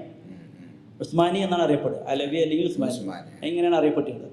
ഈ ഉസ്മാനികളുടെ നിലപാട്, അതായത് സ്വഹാബത്തിൻ്റെ നിലപാടിൽ ഇദ്ദേഹത്തെ നാലാം ഖലീഫയായിട്ട് അംഗീകരിച്ചിരുന്നോ എന്നതാണ്. അതില്ല എന്നതാണ് അതാണ് നമ്മൾ പറഞ്ഞു. അപ്പൊ എന്തുകൊണ്ട് അല്ല എന്നുള്ളതാണ്, എന്തുകൊണ്ട് അദ്ദേഹത്തെ അംഗീകരിച്ചില്ല. അപ്പൊ അതിന് അന്നത്തെ രാഷ്ട്രീയ പറഞ്ഞ പോലെയുള്ള ഉസ്മാൻ റളിയല്ലാഹുവിന്റെ വധവുമായി ബന്ധപ്പെട്ട് എടുത്ത അദ്ദേഹത്തിന്റെ പല സമീപനങ്ങളും നടപടികളും അംഗീകൃതമായിരുന്നില്ല, സർവാംഗീകൃതമായിരുന്നില്ല എന്നതുകൊണ്ടാണ് അദ്ദേഹത്തെ അംഗീകരിക്കാതിരുന്നത്. അപ്പോൾ അതങ്ങനെയാണ് അതിൻ്റെ പോസ്റ്റ്. അപ്പോൾ ആ ഒരു പക്ഷവും ഇപ്പുറത്തുള്ളവർക്ക് പറയാനുണ്ട്. വെറും കേവലം മുആവിയ, അലി പ്ലസ് നേരെ ഓപ്പോസിറ്റ് മുആവിയ, ഇങ്ങനെ പറഞ്ഞുകൊണ്ട് മുആവിയ ആ ഭാഗം മുഴുവനും അക്രമികളും അലി പക്ഷം മുഴുവനും ശുദ്ധന്മാരും എന്ന രീതിയിലുള്ള വായനക്ക് പുറമെ നിങ്ങൾ അവിടെ ആക്ഷേപിക്കാൻ നിൽക്കുമ്പോൾ അപ്പുറത്തുള്ളവർക്കും ഇവിടുത്തെ കഥ പറയാനുണ്ട് എന്നത് മാത്രമാണ് ഇതുകൊണ്ട് നമ്മൾ ഉദ്ദേശിക്കുന്നുള്ളൂ. അപ്പം അത് തൽക്കാലം അവിടെ നിർത്തിയാൽ ഇത് ഇവിടെ നിൽക്കും. കാരണം ഇപ്പോൾ ആരും ആ പക്ഷം പറയാനില്ല. കാരണം സലഫികളാണെങ്കിലും സുന്നികളാണെങ്കിലും സൂഫികളാണെങ്കിലും എല്ലാവരും അരിക്കൊന്നും സംഭവിച്ചിട്ടില്ല എന്ന പക്ഷക്കാരാണ്. അത് വന്നത് ഈ പറഞ്ഞ 1.5 നൂറ്റാണ്ടിന് ശേഷം ഉള്ളൊരു വായനയാണ്. അത് കാരണം സ്വാഭാവികമായിട്ടും ഈ കൂഫയുടെ ഒരു ഇൻഫ്ലുവൻസാണ്. ആ കൂഫയുടെ ഇൻഫ്ലുവൻസിലാണ് ഇപ്പോൾ 3 പ്രസ്ഥാനം ഉള്ളത് നിലവിൽ. കൂഫമൈഡാണ് ഷിയായിസം എന്ന് പറയുന്നത്. കൂഫയിൽ നിന്നാണ് അഹ്മദ് ബിൻ ഹംബൽ റഹിമഹുല്ലായുടെ ഈ ഒരു അഭിപ്രായ വ്യത്യാസത്തിലേക്ക് എത്തുന്നത് ഈ ഒരു വിഷയത്തിൽ. അപ്പോൾ സ്വാഭാവികമായിട്ടും അതാണ് ഇന്നത്തെ സെലഫിസം എന്ന് പറഞ്ഞത്. സെലഫികൾ എന്ന് പറഞ്ഞാൽ സ്വാഭാവികമായിട്ടും അഹ്മദ് ബിൻ ഹംബൽ റഹിമഹുല്ലയുടെ ആ രീതിയിലേക്ക് വരുന്നവരാണ്. അത് മൊത്തം ഹദീസുകളെ മാത്രം വെച്ചുകൊണ്ട്, നഖലുകളെ മാത്രം വെച്ചുകൊണ്ട് അംഗീകരിക്കുന്നവർ സെലഫികളും, അതിൽ കുറച്ചൊക്കെ ഇൽമുൽ കലാം, കുറച്ചൊക്കെ ഈ പറയുന്ന മന്തിക്ക്, ലോജിക്കൊക്കെ ഉപയോഗിക്കണം എന്ന രീതിയിൽ നീങ്ങിയവർ നമ്മൾ നേരത്തെ പറഞ്ഞ അശ്അരി, മാതുരിദി എന്ന് പറയുന്നത് എല്ലാവരും ചെന്ന് ചേരുന്നത് അഹ്മദ് ബിൻ ഹംബലിലേക്ക് തന്നെയാണ്. അപ്പോൾ സ്വാഭാവികമായിട്ടും ആ ഒരു ധാര അങ്ങനെ, പിന്നെ ചരിത്രമൊക്കെ അങ്ങനെയായി. ആ ചരിത്രം അങ്ങനെ തന്നെ നിന്നോട്ടെ എന്ന നിലയിലാണ് പിന്നീടുള്ളവരൊക്കെ അവർ പോയത്. പക്ഷേ ഒരു സംഗതിയുണ്ട്, സ്വഹാബികൾ ഇത്തിഫാക്കായിട്ട് സ്വഹാബികൾക്ക് ഇടയിൽ ഏകോപനത്തോടു കൂടെ അലിയെ തെരഞ്ഞെടുത്തു എന്ന് പറയുന്ന ഒരു കൃത്രിമ ചരിത്രം ഉണ്ടാക്കുന്നുണ്ട്. അത് ശരിയല്ല, അങ്ങനെയില്ല. അതായത് നമുക്കിന്ന് നിലപാടിലെത്താം, അലിയെ 4ാം ഖലീഫയായിട്ട് അംഗീകരിച്ചു കൊടുക്കാം എന്ന നിലപാടിൽ നമുക്ക് എത്താം. പക്ഷെ അന്ന് അങ്ങനെ ആയിരുന്നു എന്ന് പറയുന്നത് ശരിയല്ല. അപ്പൊ നമ്മളെ അതിലൊരു സംഗതി എന്താ വെച്ചാൽ, അലീനെ നമ്മളിങ്ങനെ വിമർശിക്കുമ്പോ അവനെ അലി റളിയല്ലാഹുവിന്റെ മഹത്വമൊക്കെ പറഞ്ഞ് ഒരു തെറ്റുകളെ പറയാലോ. അതിപ്പോ നിങ്ങൾ പറഞ്ഞ പോലെ ആരും മാസൂമല്ലല്ലോ. പക്ഷെ ഉസ്മാൻ റളിയല്ലാഹുവിനെ കുറിച്ചും ഇങ്ങനെ സാധനങ്ങളുണ്ട്. ഉസ്മാൻ റളിയല്ലാഹുവിനെ കുറിച്ച് ഈ പറഞ്ഞ പോലെ പ്രായമുള്ള ഒരാളായിരുന്നു, 82 വയസ്സുണ്ടായിരുന്നു. പിന്നെ അദ്ദേഹത്തിൻ്റെ ഭരണകാലത്ത് ഉദ്യോഗസ്ഥന്മാർക്ക് ചില അബദ്ധങ്ങളും അല്ലെങ്കിൽ അശ്രദ്ധകളൊക്കെ ഉണ്ടായിട്ടുണ്ട്. അപ്പോൾ സ്വാഭാവികമായിട്ടും അതിനോടുള്ള നാട്ടുകാരുടെ പ്രതിഷേധം ഉണ്ടായിട്ടുണ്ട്. ആ പ്രതിഷേധത്തിൽ നിന്ന് മാറാതെ അവർക്ക് ഖലീഫക്ക് അറിയിക്കുകയും അത് പരിഹരിക്കാം എന്നുള്ള രീതിയിൽ തന്നെയാണ് അദ്ദേഹം നീങ്ങിയിരുന്നൊക്കെ. ഇതിനിടയിലാണ് ഈ സന്ദർഭം ഉപയോഗപ്പെടുത്തിക്കൊണ്ട് കുറച്ച് കലാപകാരികൾ ഇതിന് കൂടുന്നത്. ജനങ്ങളുടെ പ്രക്ഷോഭത്തെയും പ്രതിഷേധത്തെയും ഒന്നും ആർക്കും പ്രശ്നമില്ല. അത് അദ്ദേഹത്തിൻ്റെ അബദ്ധമല്ല, ഉദ്യോഗസ്ഥന്മാരിൽ സംഭവിച്ച. നമ്മൾ ഈ പറയുന്ന എത്രയും ദീർഘവീക്ഷണം ഉണ്ട് എന്നൊക്കെ പറയുന്ന ആൾക്കാർ, ഇപ്പൊ മർവാൻ ബിൻ ഹക്കം, പിന്നീട് ഉമയ്യത്ത് ഭരണാധികാരിയൊക്കെ ആയി. ഈ ഹക്കമിനെ കുറിച്ച് വലിയൊരു പ്രശ്നം ഉണ്ടല്ലോ. അല്ല, ഈ മർവാൻ ഉദ്യോഗസ്ഥനായിരുന്നു, മർവാൻ പ്രൈവറ്റ് സെക്രട്ടറി ആയിരുന്നു. അപ്പൊ അദ്ദേഹമാണ് ഇദ്ദേഹത്തിന്റെ സീലില് ഒരു എന്താ പറയാ, ഒരു കൃത്രിമം കാണിച്ചു ഒരു കത്ത് എഴുതി എന്നൊക്കെ പറയുന്നത്. അത് എത്രത്തോളം സത്യമാണ് എന്നത് അല്ലാഹു അലം. ഏതായാലും അങ്ങനെ മൂപ്പരെ പറ്റിയാണ് അത് ആരോപിക്കപ്പെട്ടിട്ടുള്ളത്. അതിന് അദ്ദേഹത്തിനെതിരെ നടപടി എടുക്കണമെന്നത് ആവശ്യം ഉന്നയിക്കാം. ഈ മർവാൻ ബിൻ ഹക്കം അലി റളിയല്ലാഹുവിനെ കാണാൻ സമ്മതിച്ചില്ല എന്നൊക്കെ പറയണ്ടേ? അല്ല, അത് ഈ പ്രക്ഷോഭകാരികൾ വന്ന സമയത്ത് എന്താ പറയാ, അഭ്യർത്ഥനയുമായി വന്ന നല്ല ഉദ്ദേശത്തോടുകൂടെ വന്ന ആളുകളല്ല. ഈ കലാപകാരികളായി വന്ന് പ്രക്ഷോഭം ഉണ്ടാക്കാനായിട്ട് വന്ന ഇതിനൊരു തീരുമാനം എടുക്കാനൊക്കെ സ്വാഭാവികമായിട്ട് സാവകാശം ഇപ്പം അപ്പുറത്ത് അലിയുള്ളവർക്ക് ആവശ്യപ്പെട്ടില്ലേ കുറച്ച് സമയം എന്ന പോലെ ഈ ഒരു വിഷയത്തെ പറ്റി പഠിക്കണമെന്ന് പെട്ടെന്ന് തീരുമാനിക്കാൻ പറ്റില്ലല്ലോ. അപ്പോൾ അതിനുള്ളൊരു സാവകാശം കൊടുക്കാതെ ഇവരുടെ കൂടെ ഇവരുടെ പ്രതിനിധി എന്നോണം അലിയുള്ളവന് ഒരിക്കൽ കടന്നു വരുന്നുണ്ട്. അതൊക്കെ ഞാൻ നേരത്തെ പറഞ്ഞതുപോലെയുള്ള കൂട്ടിവാണിക്കാരാണ്. ഏതായാലും ഉസ്മാൻ അള്ളാഹുവിന്റെ ഭരണത്തിന്റെ അവസാന കാലഘട്ടങ്ങളിൽ ഉദ്യോഗസ്ഥ മേഖലയിൽ നിന്നുണ്ടായിട്ടുള്ള കുറെ ജനങ്ങൾക്ക് എതിർപ്പുണ്ടാകുന്ന കാര്യങ്ങൾ ഉണ്ടായിട്ടുണ്ട്. പക്ഷെ അദ്ദേഹത്തെ വധിച്ചു എന്നതാണ്. അവരുടെ ന്യായങ്ങൾ അന്യായമായിരുന്നു എന്നല്ല നമ്മൾ പറയുന്നത്. ഭരണത്തിന്റെ എന്തെങ്കിലും അപാകതകൾ ഉണ്ടായിട്ടുണ്ടെങ്കിൽ അതിനെ ആ രീതിയിൽ നേരിടാം. ഈ ഖലീഫയെ കയറി ആക്രമിക്കുക എന്ന് പറയുന്ന ഒരു കലാപകാരികൾ നമ്മൾ പറയുന്നത് അവിടെ പ്രക്ഷോഭം നടത്തി എന്താ പറയുക വിവിധ ഹർജികളുമായി വന്നവരെ പറ്റിയല്ല, ഖലീഫയെ കൈവച്ചവരെ പറ്റിയാണ്. അദ്ദേഹത്തെ ഉപരോധിച്ച് നിർത്തി മാസങ്ങളോളം ഭക്ഷണം കൊടുത്ത്, മാസങ്ങളല്ല ദിവസങ്ങളോളം. അപ്പം ഈ അവിടത്തെ ഒന്നും ചോദിക്കാം. അപ്പൊ അതിന്റെ സിസ്റ്റം ഇല്ലായിരുന്നു. ഞാൻ ചോദിക്കുന്ന ഒരു ഷൂറ കമ്മിറ്റിയോ അങ്ങനെയൊന്നും ഇല്ലായിരുന്നു. അത് നിങ്ങൾ അതൊന്നുകൂടി കൃത്യമായിട്ട് മനസ്സിലാക്കേണ്ടതുണ്ട്. കാരണം ഒരു അഭിപ്രായം പറയാൻ മാത്രം അവിടുത്തെ സൈനിക അത് എങ്ങനെയായിരുന്നു എന്നുള്ളതിനെ കുറിച്ച് ധാരണ ഇല്ല എനിക്ക്. ഇല്ല കാരണം അതെന്താ സംഭവിച്ചെന്നുള്ളതേ എന്തുകൊണ്ട് ഈ ചോദ്യം പ്രസക്തമാണ് അല്ലെ എന്ന് പറഞ്ഞാൽ ഖലീഫനെ ഉപരോധിക്കുമ്പോൾ ഇതിനൊരു സെക്കൻഡ് ഇൻ കമാൻഡന്റ് ഉണ്ടാവൂലേ? അതെ, അവിടെ വേറുള്ളവർ ഉണ്ടാവണല്ലോ, നിർബന്ധമായിട്ടുണ്ടാവണം. പക്ഷെ മൂപ്പര് മൊത്തത്തിൽ ഒരു ഈ മറ്റേ എന്താ പറയാ ബ്ലാക്ക് കാറ്റുകളൊന്നും ഇല്ലാത്ത ഒരാളായിരുന്നു. വളരെ ഒരു ഇബാദത്തും കാര്യങ്ങളൊക്കെ ആയിട്ട് കൊടുക്കും. ഒരു കലാപം ഉണ്ടാക്കുന്നവർ വരുമ്പോഴും മൂപ്പരിന്ന് ഖുർആൻ ഓതുന്നുണ്ടോ? ഖുർആൻ ഓതിക്കൊണ്ടിരിക്കുമ്പോഴാണല്ലോ പിന്നീട് വന്നിട്ട് വെട്ടുന്നത്. അത് ആ രക്തക്കൈയിലേക്ക് ആയി എന്നൊക്കെ പറയുന്ന ഭക്തിയുടെ കാര്യത്തിൽ അത്രയും വളരെ ശുദ്ധൻ. ആ വിഷയത്തിൽ യസീദിനെ കുറിച്ച് വേണമെങ്കിൽ നമുക്ക് പല റിപ്പോർട്ടുകൾ അങ്ങനെ വരുന്നുണ്ട്. ഇങ്ങനെ അദ്ദേഹം കുറച്ചൊക്കെ ഒരു ഈ ചതുരംഗ കളിയും അതുപോലെ മദ്യപാനമൊന്നുമില്ല, അത് അതില്ല, മറ്റു ഇങ്ങനെ ഒരു വിനോദ തൽപരനായിരുന്നു എന്നുള്ളൊരു അഭിപ്രായം ചരിത്രത്തിൽ പലയിടത്തും കാണാം. പക്ഷെ അതും അത്ര പ്രബലമാണെന്ന് നമുക്ക് പറയാം. അതുകൊണ്ട് വെച്ചാൽ ആരോപിക്കാൻ മാത്രമൊന്നും ഇല്ല എന്നാണ് എനിക്ക് തോന്നിയിട്ടുള്ളത്. പിന്നെ അപ്പം നമ്മളിപ്പോൾ അത് ഇങ്ങനെ അവസാനിപ്പിക്കുമ്പോഴേ ഒന്ന് ഇപ്പം നിങ്ങൾ പറഞ്ഞു വന്നത് അലി റളിയല്ലാഹു അൻഹുവിനെ ഒരു ഇത്തിഫാക്കുള്ള ഖലീഫയായിട്ട് ആരും അംഗീകരിക്കുന്നില്ല. ആ ഒരു ചർച്ച പുതിയത് വരട്ടെ എന്നാണ് നിങ്ങൾ ഉദ്ദേശിക്കുന്നത്. ഇനി അതിൻ്റെ സാഹചര്യം അതെങ്ങനെ വന്നു എന്നൊക്കെ നിങ്ങൾ പറഞ്ഞു വെച്ചു. ഇനിയിപ്പോൾ ഷിയായിസത്തെ നിങ്ങൾ പഠിക്കാൻ കാരണമായത് കേരളത്തിലെ ഷിയാവാദങ്ങളാണല്ലോ. ഇപ്പോൾ ഞാൻ ഇവിടെ നാസർ ഖാനെ ഇൻ്റർവ്യൂ ചെയ്തിരുന്നു. അപ്പോൾ നാസർ ഖാൻ പറഞ്ഞു കേരളത്തിൽ കുറേ കാലമായിട്ട് ഷിയായിസത്തിൻ്റെ സ്വാധീനമുണ്ട്. അദ്ദേഹം പറഞ്ഞ കുറേ കാര്യങ്ങൾ കേട്ടിട്ടുണ്ടാവും. അതിനുള്ള മറുപടികൾ എന്താ?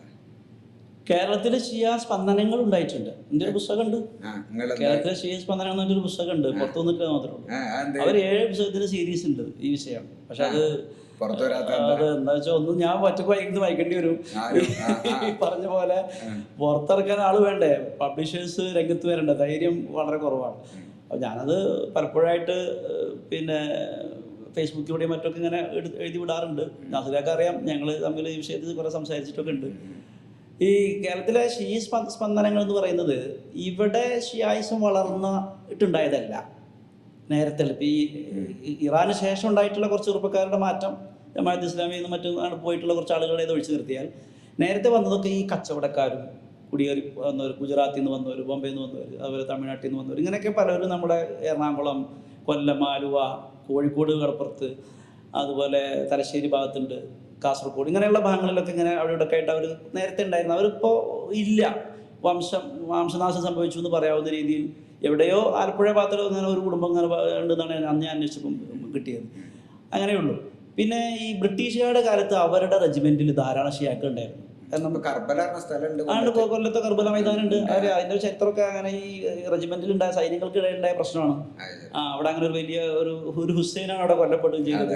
അപ്പൊ ഈ സൈന്യത്തിലെ മുസ്ലിങ്ങൾ കർബല ആഘോഷിച്ചിരുന്ന മുസ്ലിം തന്നെ ഷിയാക്കൾ. എന്താ സംഭവിച്ചാൽ അന്ന് ബ്രിട്ടീഷുകാരെ പിന്തുണച്ചത് മുസ്ലിങ്ങളുടെ കൂട്ടത്തിൽ നിന്ന് ഷിയാക്കളായിരുന്നു. അതിൽ അന്ന് മുഗൾ ഭരണത്തിൻ്റെ അതിൻ്റെ അവസാന കാലഘട്ടങ്ങളിലൊക്കെ ഈ മൊത്തത്തിൽ ഉദ്യോഗസ്ഥ മേഖലയിലേക്ക് വേഗം എത്തിപ്പെട്ടതും അന്ന് ഈ ഷിയ ഇതിലുള്ളവരായിരുന്നു. ബ്രിട്ടീഷുകാരുടെ കൂട്ടത്തിൽ അന്ന് ഉണ്ടായിരുന്നവരൊക്കെ ഏറെക്കുറെ വലിയ ഉദ്യോഗസ്ഥന്മാരൊക്കെ അവരുടെ ഭാഗത്ത്, സൈനികരൊക്കെ ധാരാളം ഉണ്ടായിരുന്നു. അപ്പോൾ മറ്റ് അന്നത്തെ സുന്നി സമൂഹം മൊത്തത്തിൽ ഇവരായിട്ട് പോരടിച്ചിരിക്കുകയും ചെയ്തിരുന്നു. അങ്ങനെ അതുകൊണ്ട് സുന്നികൾ കാര്യമായിട്ട് പിന്നീട് ഈ ഒന്നാം ലോക മഹായുദ്ധത്തോടനുബന്ധിച്ച് കുറേ ആളുകൾ റിക്രൂട്ട് ചെയ്ത കൂട്ടത്തിലാണ് നമ്മളവിടുന്നൊക്കെ കുറച്ച് നമ്മുടെ നാടന്മാരായ ആളുകളൊക്കെ പട്ടാളത്തിൽ കയറുന്നത്. അതുവരെ ഇവരുടെ പട്ടാളത്തിലൊക്കെ കുറേ ഷിയാക്കളുണ്ട്. അപ്പോൾ ഇവരിങ്ങനെ വരുമ്പോൾ അവരെന്ത് ചെയ്യും, അവരുടെ ടെൻറ്റുള്ള ഭാഗത്ത് അല്ലെങ്കിൽ അവരുടെ ക്യാമ്പുള്ള ഭാഗത്ത് ഈ അവരുടെ ആഘോഷങ്ങളൊക്കെ നടത്തും. അപ്പോൾ അതങ്ങനെ ഒരു അവിടുത്തെ ചടങ്ങായിട്ട് മാറും. അങ്ങനെയൊക്കെ ഉണ്ടായിരുന്നു. അങ്ങനെ പലയിടത്തും ഒക്കെ നാസർക്ക് പറയാത്ത ഒരുപാട് എനിക്ക് പറയാനുണ്ട്. തിരുവനന്തപുരം മുതൽ ഇങ്ങോട്ട് അത്തരം സ്ഥലങ്ങളും അത്തരം കഥകളൊക്കെ ഒരുപാട് പറയാനുണ്ട്. അപ്പോൾ പിന്നെ അങ്ങനെ ഉണ്ടായിട്ടുണ്ട്. അതേസമയം ഇവിടെ അടിസ്ഥാനപരമായി ഷീസം എന്ന് പറയുന്ന സാധനം ഇവിടെ ഉണ്ടായിട്ടില്ല. ഇവർ പറയുന്ന ഷീസം ഉണ്ടായിട്ടില്ല. അതേസമയം സൂഫികളുടെ ആധിപത്യം ഉണ്ടായതുകൊണ്ട് ഈ പറഞ്ഞ അലിഭക്തി കുറച്ച് പതിവിലേറെ കൂടുതലുണ്ട്. ആ ഒരു വികാരമാണ് ഇവിടെ നിൽക്കുന്നത്. അതാണ് ഈ ഖുർബയെ കുറിച്ചുള്ള പാട്ടുകളും അലി റളിയല്ലാഹുവിനെ കുറിച്ചുള്ള പാട്ടുകളും ഫാത്തിമ ബീവി നമുക്ക് രണ്ടുപേരും നമുക്ക് തള്ളി പറയാൻ പറ്റില്ലല്ലോ. പക്ഷേ ഞങ്ങളാരും തള്ളി പറയാൻ പറ്റില്ല. പക്ഷെ അതിനെ കുറച്ചുകൂടി വികാരത്തോടു കൂടെ അതിനുള്ള കഥകൾ, പക്ഷിപ്പാട്ട്, മറ്റു കുറത്തിപ്പാട്ട് എന്നൊക്കെ പറഞ്ഞിട്ട് കുറേ കെട്ടുകഥകളും പാട്ടുകളും, അക്ബർ സ്വതക്ക, അതുപോലുള്ള ഒരുപാട് കള്ളക്കഥകൾ, ഇങ്ങനെ വെറുതെ അതൊരു ഭാവനയാണ്, ഒരു നോവൽ. അലിയെ കുറിച്ചുള്ള ഒരു കഥ എഴുതി എന്ന് പറഞ്ഞാൽ എങ്ങനെ ഉണ്ടാവും എന്ന പോലെയുള്ള കുറേ കഥകൾ ഇതൊക്കെ പാടിയിട്ട് ഇങ്ങനെ എന്തോ ഒരു പ്രത്യേക പൊലിവുള്ള അലി ഇവിടെ ഇങ്ങനെ നിലനിൽക്കുന്നുണ്ട്, ഭയങ്കര വൈകാരികമായിട്ട്. അതേസമയം അഹ്ലുസുന്നയുടെ പൊതുവായ ഒരു തീരുമാനം അനുസരിച്ച് ഒന്നാമൻ ഫസ്റ്റ് പേഴ്സണായിട്ട് കാണാൻ അബൂബക്കർ റളിയല്ലാഹു അൻഹു ആണ്. അദ്ദേഹത്തിന് ഇത്ര അംഗീകാരം ഇവിടെ ഇല്ല. ഞാനിപ്പോൾ അബൂബക്കർ സിദ്ദീഖ് റളിയല്ലാഹു അൻഹു ഒന്നാമത്തെ ഖലീഫ അല്ല എന്ന് പറഞ്ഞാൽ അവിടെ പ്രക്ഷോഭം ഉണ്ടാവില്ല. അത്ര വികാരമുള്ളൂ. ഇപ്പൊ ഞാൻ എന്ത് പറഞ്ഞിട്ടുള്ളൂ, അദ്ദേഹത്തെ പറ്റി ചീത്ത പറയുകയോ അല്ലെങ്കിൽ മോശമായിട്ട് പറയുകയോ അദ്ദേഹത്തെ സഹാബി അല്ല എന്ന് പറയുകയോ വേറെ ഏതെങ്കിലും രീതി അവമതിക്കുകയും ചെയ്തിട്ടില്ല. അദ്ദേഹത്തിന്റെ അന്നത്തെ നിലപാടനുസരിച്ച് സ്വഹാബികൾ അംഗീകരിച്ചിട്ടില്ല. ഈ ഒരു ചരിത്രം മാത്രമേ നമ്മൾ പറയൂ. അപ്പോഴേക്കും വധിക്കും, കൊല്ലും, കാണിച്ചു തരാം. അടുത്തൊരു സംഗതി, അലി റളിയല്ലാഹു അൻഹുവിനെ എന്താണ്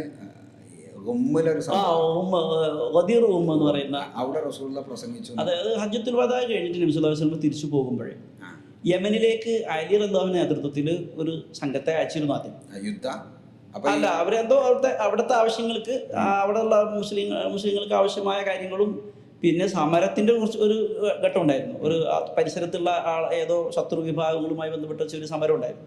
അപ്പോൾ അതുമായി ബന്ധപ്പെട്ട് അവിടുന്ന് പോയി അവിടെ നിന്ന് തിരിച്ചു വന്ന സ്വഹാബികളുടെ ഒരു സംഘം, അലി റളിയല്ലാഹു അൻഹു ടീം പിന്നിൽ, അദ്ദേഹമായിട്ട് ചെറിയ എന്തൊക്കെ അഭിപ്രായ വ്യത്യാസങ്ങൾ ഉണ്ടായ ഒരു സംഘം നബിയെ വന്നു. അപ്പോൾ നബി വരുമ്പോൾ ഹജ്ജത്തുൽ വദാ കഴിഞ്ഞ് മദീനയിലേക്ക് പോകുമ്പോൾ ഒരു സ്ഥലത്ത് വിശ്രമിക്കുകയാണ്. ആ വിശ്രമിക്കുന്ന സ്ഥലത്തിൻ്റെ പേരാണ് ഉമ്മ.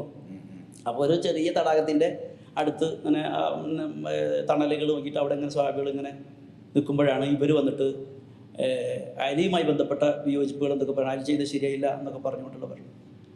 അപ്പോൾ ആ പശ്ചാത്തലത്തിൽ നബി സല്ലല്ലാഹു അലൈഹി വസല്ലം പറഞ്ഞാണ് മൻ കുന്തു മൗല അപ്പോൾ അലിയും മൗല എന്ന് പറഞ്ഞിട്ടുള്ളത്. അതായത് എന്നെ ആരായി നേതാവായിട്ട് അംഗീകരിക്കുന്നുണ്ടെങ്കിൽ അലിയെ നിങ്ങൾ എന്താ ലീഡറായിട്ട് അംഗീകരിക്കും. വലിയ സർട്ടിഫിക്കറ്റ്. അലിയെ നേതാവായി അംഗീകരിക്കുന്ന നമുക്ക് തർക്കമൊന്നുമില്ലല്ലോ. ഞാൻ നേരത്തെ പറഞ്ഞില്ലേ, അലി റളിയല്ലാഹു അൻഹുവിനെ നേതാവാക്കുന്നതിൽ എല്ലാവരുടെ വിയോജിപ്പ്. ഉസ്മാൻ റളിയല്ലാഹുവിന് ശേഷം ഒരു ഒത്തൊരുമയിൽ വരികയായിരുന്നെങ്കിൽ അലി തന്നെയാണ് 4ാം ഖലീഫ, സംശയമില്ല.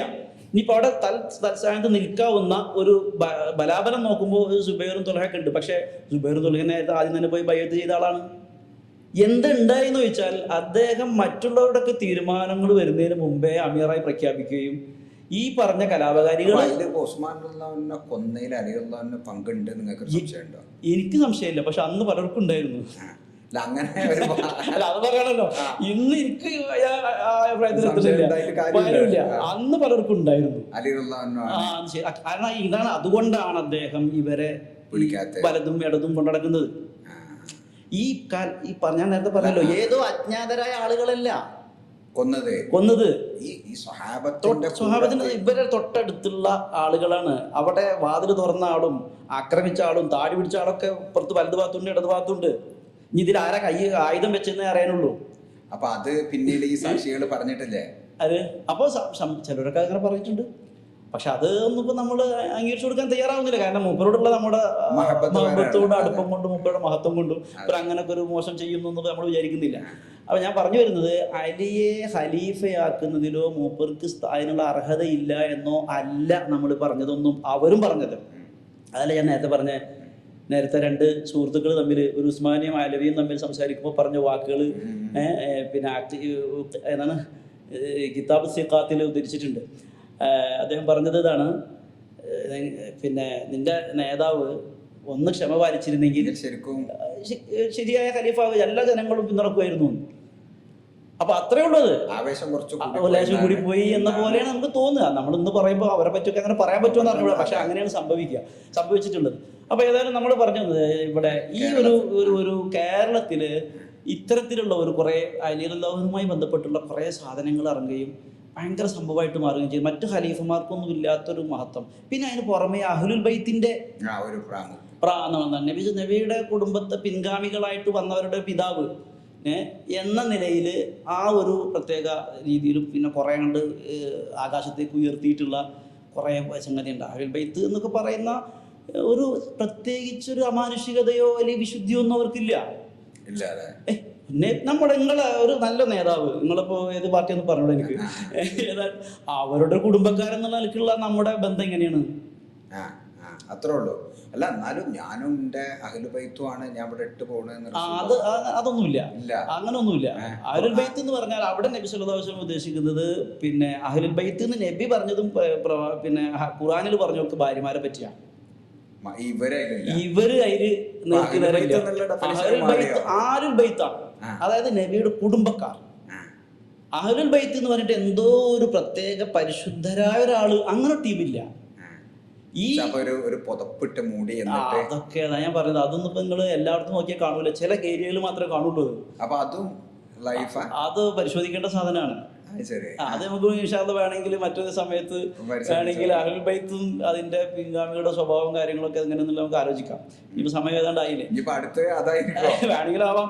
പിന്നെ അപ്പോ ഞാൻ പറഞ്ഞു വന്നത് ആ ഒരു ബഹുമാനം ഇവിടെ കിട്ടിയിട്ടുണ്ട്. അദ്ദേഹം അപ്പുറത്തേക്ക് ഒരു പ്രാധാന്യമില്ല അവർക്ക്. എന്താണ് എങ്ങനെയാണ് ഈ പ്രാധാന്യം? ഇപ്പൊ ജനങ്ങളുടെ ഒരു ധാരണ ഉണ്ട്, എന്തോ അവരിൽ എന്തോ ഒരു അമാനുഷികമായ എന്തോ സാധനമുണ്ട്, തങ്ങൾ എന്ന് പറഞ്ഞ എന്തോ സിദ്ധികളുണ്ട്, അവർക്ക് എന്തോ ഒരു പടച്ചോന്റെ അടുത്തേക്ക് തൊട്ടടുത്ത സ്ഥാനത്ത് നിൽക്കുന്നവരെന്തോ. അങ്ങനെയൊന്നുമില്ല. അങ്ങനെ ഇസ്ലാമിൽ അങ്ങനെ ഒരു ഇത് ഇല്ലല്ലോ. തഖ്വയാണ്, വിശുദ്ധിയാണ്. അവർ എത്രത്തോളം ദീനുൽ ഇസ്ലാം അവർ പകർത്തിയോ അതാണ്. ഇപ്പൊ നോക്ക് നിങ്ങൾ, അങ്ങനെയാണെങ്കിൽ ഇവരൊക്കെ കൊണ്ടുപോയിട്ട് ദ്വാരിപ്പിക്കാൻ ആദ്യം നിൽക്കേണ്ടത് സ്വഹാബികളാകുമായിരുന്നില്ലേ? ഉമർ റളിയല്ലാഹുവിന്റെ കാലത്ത് വലിയൊരു സംഭവം നമ്മളൊക്കെ നിങ്ങൾക്കൊക്കെ അറിയായിരിക്കും. ഇവിടൊക്കെ ഈ വാഗ്വാദ സംവാദത്തിലൊക്കെ ഉപയോഗിക്കുന്ന സംഗതിയാണ്. പിന്നെ മഴയില്ലാത്തൊരു സമയത്ത്, മഴ ഇല്ലാതെ വളരെ വരൾച്ച നേരിട്ടൊരു സന്ദർഭത്തിൽ ഉമർ റളിയല്ലാഹു അൻഹു ദുആ ചെയ്യാൻ വേണ്ടി ഒരാളെ കൊണ്ടുവന്ന സദസ്സിൽ ഒരു കാരണവരെ ആരായിരുന്നു? അബ്ബാസ് റളിയല്ലാഹു അൻഹുവിനെ. അത്രേ ഉള്ളൂ. അതിനേക്കാൾ ഈ പറഞ്ഞ ആളവിടെ ഉണ്ട്. ആരുണ്ട്? അലി റളിയല്ലാഹു അൻഹു ഉണ്ട്, ഹസൻ റളിയല്ലാഹു അൻഹു ഉണ്ട്, ഹുസൈൻ റളിയല്ലാഹു അൻഹു ഉണ്ട്. ഇവരൊക്കെല്ലാം അഹ്ലുൽ ബൈത്ത്. നമ്മൾ പറഞ്ഞ നമ്മൾ ഇന്നാണ് എങ്ങനെ ചെയ്യുക? ഇന്ന് നമ്മളെ വീട്ടിൽ നമ്മുടെ നാട്ടിൽ ഒരു തറക്കല്ലിടണോ അല്ലെങ്കിൽ നാട മുറിക്കണം, അതല്ലെങ്കിൽ വേറെ എന്തെങ്കിലും ചെയ്യണമെന്നുണ്ടെങ്കിൽ ഇപ്പോൾ ആളുകളുടെ ട്രെൻഡ് എന്താ? അത് അവിടെ ഒരു ഇങ്ങനെ അവിടെ തന്നെ തങ്ങൾ വേണം, പ്രസിഡന്റ് തങ്ങളായിരിക്കും. ഇതൊക്കെ വന്നുകൂടിയ ഒരു സാധനമാണ്. അപ്പൊ ഇതിലൊരു സംഗതി എന്താ വെച്ചാൽ ഇപ്പൊ നിങ്ങള് കൺസ്ട്രക്റ്റഡ് സമ്മതികളൊക്കെ പൊളിക്കുകയാണ്. ചിലതൊക്കെ നമ്മൾ അങ്ങനെ സമ്മതിക്കാൻ പറ്റില്ല. അതായത് ഈ ജനങ്ങളുടെ വെറുതെ കുറെ അന്ധവിശ്വാസം. ഇവർ പാരമ്പര്യമായിട്ട് എന്തോ രഹസ്യ വിവരങ്ങൾ കൈമാറി വരുന്നവരാണ്. അവർ ഇങ്ങനെ 4 വര വരച്ചാൽ എന്തൊക്കെയോ ആവശ്യങ്ങൾ പൂർത്തീകരിക്കപ്പെടും. അവരുടെ മന്ത്രത്തിന് എന്തോ പ്രത്യേകത ഉണ്ട്. ഇങ്ങനെയൊക്കെയുള്ള കുറെ സാധാരണഗതിയിൽ നമ്മൾ പടച്ചവനോട് പ്രാർത്ഥിക്കാൻ എന്റെ വിശുദ്ധിക്കനുസരിച്ച് കുടുംബമായതുകൊണ്ട് അവർക്കുള്ളത് ഞാൻ നേരത്തെ പറഞ്ഞു, നമ്മുടെ നേതാവിന്റെ കുടുംബം എന്ന ഒരു പ്രത്യേക കോൺസെപ്റ്റ്, ഒരു പ്രത്യേക ബഹുമാനം. അതിലപ്പുറം അവർക്ക് എന്തെങ്കിലും വിശുദ്ധിയോ, അവരെപ്പോ ആ പാതയിൽ നിന്ന് പോകുന്നോ അവരെല്ലാ വിശുദ്ധിയും പോയി. അവരെ പ്രത്യേകിച്ച് ബഹുമാനിക്കേണ്ടതില്ല. ഈ ബഹുമാനാണ്. ഏത് ബഹുമാനം നമ്മൾ ബഹുമാനിക്കാനില്ല എന്ന് നമ്മൾ പറയുന്നില്ല. ഏത് ബഹുമാനം നമ്മൾ കൊടുക്കുന്നത്? അവർ നമ്മുടെ നേതാവിന്റെ കുടുംബക്കാർ എന്ന അർത്ഥത്തിൽ ഒരു ബഹുമാനം. അത് സ്വാഭാവികമായിട്ട് എല്ലാവർക്കും ഉണ്ടാവുന്നതാണ്. അത് ഇസ്ലാമിന്റെ മാത്രമല്ല, നബിയുടെ കുടുംബത്തിന് മാത്രം ഉണ്ടാവുന്നതല്ല. അത് നമ്മളിപ്പോ IMSന്റെ മോളെ കണ്ടാലും നമുക്ക് ചിലപ്പോൾ ഒരു റെസ്പെക്ട് തോന്നൂലേ? അത്രേ ഉള്ളൂ. അത് ആ റെസ്പെക്ട് എല്ലാവരും അംഗീകരിച്ചു കൊടുക്കുന്ന സാധനമല്ലേ? അപ്പോൾ സ്വാഭാവികമായിട്ടും പിന്നെ അത് ഇവിടെ ഇങ്ങനെ കത്തിജ്വലിച്ചിട്ടുണ്ട്. ആ അർത്ഥത്തിൽ, അങ്ങനെയുള്ളൊരു അർത്ഥത്തിൽ ഇവിടെ ഒരു ഒരു ശരി അന്തർധാര ഉണ്ട് എന്ന് പറഞ്ഞാൽ അത് ബോധപൂർവമല്ല. അതിങ്ങനെ വന്ന ഈ സൂഫികളിലൂടെയും മറ്റൊക്കെ കയറി വന്നിട്ടുള്ള ഒരു സൂഫി ധാരകൾക്കൊക്കെ എന്ത് സംഭവം? അവരുടെ എല്ലാ ഈ ആധ്യാത്മിക വിവരത്തിൻ്റെയും ബേസ് അലിയാണ് എന്നൊരു ഒരു വിശ്വാസമുണ്ട്. മിഥ്യയാണ്, പൂർണ്ണമായ മിഥ്യയാണ്. കാരണം അലിയിൽ നിറയുന്നത് പ്രത്യേകിച്ച് ഒന്നും കൊണ്ട് വരുന്നില്ല. ഇതൊക്കെ ഇവരുണ്ടാക്കിയ അത് ഒരു സ്പെഷ്യൽ ചാനൽ ഉണ്ടാക്കിയിട്ട് അലിയിലൂടെ എന്തൊക്കെയോ ഞങ്ങൾക്ക് ഇങ്ങനെ സ്വകാര്യമായി അതാണ് അതിന്റെ ഭാഗം നേരത്തെ പറഞ്ഞ ഖുർആൻ വരെ. അലിയുടെ കയ്യിൽ ഒരു ഖുർആൻ വേറെ ഉണ്ട്, അത് സ്വകാര്യമായിട്ട് ഞങ്ങളിവിടെ സർക്കുലേറ്റ് ചെയ്യപ്പെടുന്നുണ്ട് എന്നുള്ളതാണ് അവർ പറഞ്ഞു വരുന്നത്. എത്ര ഖുർആൻ വരെ എത്തിയവർ. ഇത് ലോക മുസ്ലിമിന് മുന്നിൽ ധൈര്യസമയം അവർക്ക് പറയാൻ ധൈര്യമില്ല. അപ്പൊ ഞാൻ പറയണതേ ഇപ്പൊ നിങ്ങള് കേരളത്തിലെ ഷിയായിസത്തിന്റെ മാത്രമല്ല, നിങ്ങള് ഇതുവരെ 1400 കൊല്ലം അല്ലെങ്കിൽ ഇപ്പൊ 1500 കൊല്ലമായിട്ട് ഇവിടെ ഉള്ള അതെന്താ സംഭവം എന്ന് പറയും. ഇവിടെ അങ്ങനെ വന്നത്, ഇവിടെ നേരത്തെ മഖ്ദൂമിയൻ ഒരു ചിന്താധാര ഉണ്ടായിരുന്നു. അതിലൊന്നും അത്ര കാട് പിടിച്ച സൂഫീസ് ഉണ്ടായിരുന്നില്ല. ഒരു ആധ്യാത്മികതയും ഹൃദയവിശുദ്ധിയും ഒക്കെ ലക്ഷ്യം വെച്ചുകൊണ്ടുള്ള ഒരു തസവൂഫായിരുന്നു. പിന്നീട് അവിടുന്ന് ഇങ്ങോട്ട് ഈ യമനിൽ നിന്ന് കുറച്ച് താങ്ങന്മാർ കൂടി കയറി, അഹ്ലുൽ ബൈത്ത് കുടുംബം എന്നൊക്കെ പറഞ്ഞുകൊണ്ടുള്ള ആളുകൾ. അതിൽ പല തരമുണ്ട്, നല്ല ടീമുകളുണ്ട്. അതേസമയം ഈ യമനിൽ എല്ലാ തരം ഷിയാക്കളും വന്നു കൂടിയ ഒരു സ്ഥലമാണ് അത്. അവിടെ ഷാഫി മദ്ഹബുകാർ വർദ്ധിക്കുകയും അഹ്ലുസുന്നക്ക് കുറച്ച് ആധിപത്യം, രാഷ്ട്രീയമായ ആധിപത്യം വരികയും ചെയ്തപ്പോൾ ഒതുങ്ങി നിന്നിരുന്ന കുറേ ആളുകളുണ്ട്. ഇവരൊക്കെ പലരും പല രാജ്യങ്ങളിലേക്കും കുടിയേറിയിട്ടുണ്ട്. അപ്പോൾ ഇവിടെ വന്ന തങ്ങന്മാരിൽ എല്ലാവരും യഥാർത്ഥ സുന്നികൾ അല്ല എന്നതാണ് ഞാൻ മനസ്സിലാക്കിയിട്ടുള്ളത്. അതായത് അവരിൽ ജൈദിയ എന്നൊരു വിഭാഗം ഉണ്ട്. അത് നമ്മുടെ കർമ്മശാസ്ത്രത്തിൽ ഇവിടുത്തെ ഷാഫികളെ പോലെ തന്നെയാണ്, വ്യത്യാസമൊന്നും ഉണ്ടാവില്ല. ജൈദികൾ ഇപ്പോൾ യമനിലുള്ള ഹൂത്തികളൊക്കെ ഉണ്ടല്ലോ, ഹൂസികളുടെ ഒരു അത് ഈ ജൈദികളിൽ നിന്ന് കൊണ്ട് വന്നിട്ടുള്ള ഒരു വേഷനാണ്, ഒന്നുകൂടി സ്ട്രോങ് ആയെന്ന് മാത്രമേ ഉള്ളൂ. അത് ആദ്യകാലത്ത് അവർ വലിയ കുഴപ്പക്കാരല്ല. അതായത് അബൂബക്കർ റളിയല്ലാഹുവിനെയും ഉമർ റളിയല്ലാഹുവിനെയും ഒന്നും ചീത്ത അറിയില്ല, അവരൊക്കെ അംഗീകരിച്ചു കൊടുക്കുന്ന ആൾക്കാരാണ്. അവിടെ നിന്ന് അങ്ങോട്ടുള്ള പ്രശ്നം. അപ്പൊ അങ്ങനെയുള്ള ആളുകളായതുകൊണ്ട് അവർ ഇവിടെ ഏറെക്കുറെ ഷാഫി മദ്ഹബിലായിരുന്നു യമനിൽ. അവർ അങ്ങനെ ഞാൻ ഇപ്പൊ പറയില്ല എന്ന് പറഞ്ഞാൽ പല സയ്യിദ് കുടുംബങ്ങളുടെയും പരമ്പരകൾ പരിശോധിച്ചാൽ ഇവർക്കൊക്കെ ശരിയായ ഒരു സുന്നത്തിന്റെ ഒരു പാരമ്പര്യം ഉറപ്പുവയ്ക്കാൻ നമുക്ക് പറ്റില്ല, ധൈര്യം ഉണ്ടാവില്ല. പിന്നെ അതൊക്കെ ഇപ്പൊ ഇങ്ങനെ ഒരു സമൂഹത്തിന്റെ ഒരു ബഹുമാനമൊക്കെ കിട്ടി ഇങ്ങനെ പോകുന്ന ആളുകളും നേതാക്കന്മാരൊക്കെ ആണല്ലോ. ഇപ്പൊ അവർ കുഴപ്പമൊന്നും ഉണ്ടാക്കുന്നില്ലെങ്കിൽ നമുക്ക് അങ്ങനെ പോയിക്കോട്ടെ എന്നുള്ള രീതിയിലാണ്. പക്ഷെ വാദങ്ങൾ ഇങ്ങനെ യഥേഷ്ടം മാറുകയാണ്. മാത്രമല്ല അവർക്ക് അനാവശ്യമായ ലീഡർഷിപ്പ് കിട്ടണില്ല, അനാവശ്യമായ ലീഡർഷിപ്പ്. പിന്നെ ഈ പറഞ്ഞ പോലുള്ള എല്ലാ ഒരു അനർഹമായ ആദരവുകള്, ചിലപ്പോഴൊക്കെ ഒരു ക്വാളിറ്റി ഇല്ലാത്തവരാവും. ഇപ്പൊ നമ്മൾ കണ്ട പല ആളുകളെയും ഓൺലൈൻ വ്യവസായങ്ങൾ കണ്ടില്ലേ, സ്വലാത്ത്, ആത്മീയശ്വാസം, അവിടെ കണ്ട് ഈ ജനങ്ങള് അന്ധവിശ്വാസം അത് ശരിക്കും ഉപയോഗപ്പെടുത്തുക. അവിടെ ഉണ്ട് വന്നാൽ അവിടെ ഒരു കൊടിമരം നാട്ടിയാൽ അവിടെ എല്ലാം ആയി. അല്ലെങ്കിൽ ഇവിടെ ഇങ്ങനെ ഒരു 4 സ്വലാത്ത് എല്ലിട്ട് തങ്ങൾ കണ്ട് ഇങ്ങനെ ഉണ്ട്, എന്തൊക്കെ നാട്യങ്ങളും അഭിനയങ്ങളും റബ്ബേ നടക്കുന്നത്. അപ്പോൾ ഇതിനൊക്കെ പെട്ടെന്ന് ഇവിടെ മാർക്കറ്റ് കിട്ടുന്നതെന്ന് വെച്ചാൽ ഈ പറഞ്ഞൊരു വികാരം ഇവിടെ ഇങ്ങനെ തങ്ങൾ വികാരം, അതിൻ്റെ ഒരു കാരണം വരുന്നുള്ള നിലക്ക് അലിക്കും ആ ഒരു ഇതുണ്ട്. അപ്പോൾ അവിടെ എന്ത് കഥയും വില പോകും, എന്ത് കഥ പറഞ്ഞാലും ഇവിടെ ഇത് നമ്മൾ മലബാറിൽ ഇങ്ങനെയാണെങ്കിൽ കൂഫ എന്ന് ആലോചിച്ച് നോക്കി നിങ്ങൾ. ഇറാനൊക്കെ അഹ്ലുസുന്നത്ത് അത്യാവശ്യം പാരമ്പര്യം വേരോട്ടുള്ള ഒരു സ്ഥലത്ത് ഇതാണ് ഒരു ജനമനസ്സെങ്കിൽ ഒരു കൂഫയുടെയും ഇറാൻ്റെയും ഖുറാസാൻ്റെ ഒക്കെ മനസ്സൊന്ന് ആലോചിച്ച് നോക്കി, അവിടുത്തെ ഒക്കെ വിശ്വാസത്തിൻ്റെ സ്വഭാവം. ഈ കേരളത്തിൽ ഇതിന്റെ പ്രധാനപ്പെട്ട ആൾക്കാരൊക്കെ അപ്പൊ അതൊന്നും പറയണം ഇപ്പോഴും അങ്ങനെ നമുക്ക് ഇപ്പൊ ഈ പറഞ്ഞ പോലെ 4-5 ആളുകൾ അവരിപ്പോ ഈ എന്താണ് ആലൂർ റസൂൽ ഫൗണ്ടേഷൻ ഉണ്ട് കൊച്ചിയിൽ.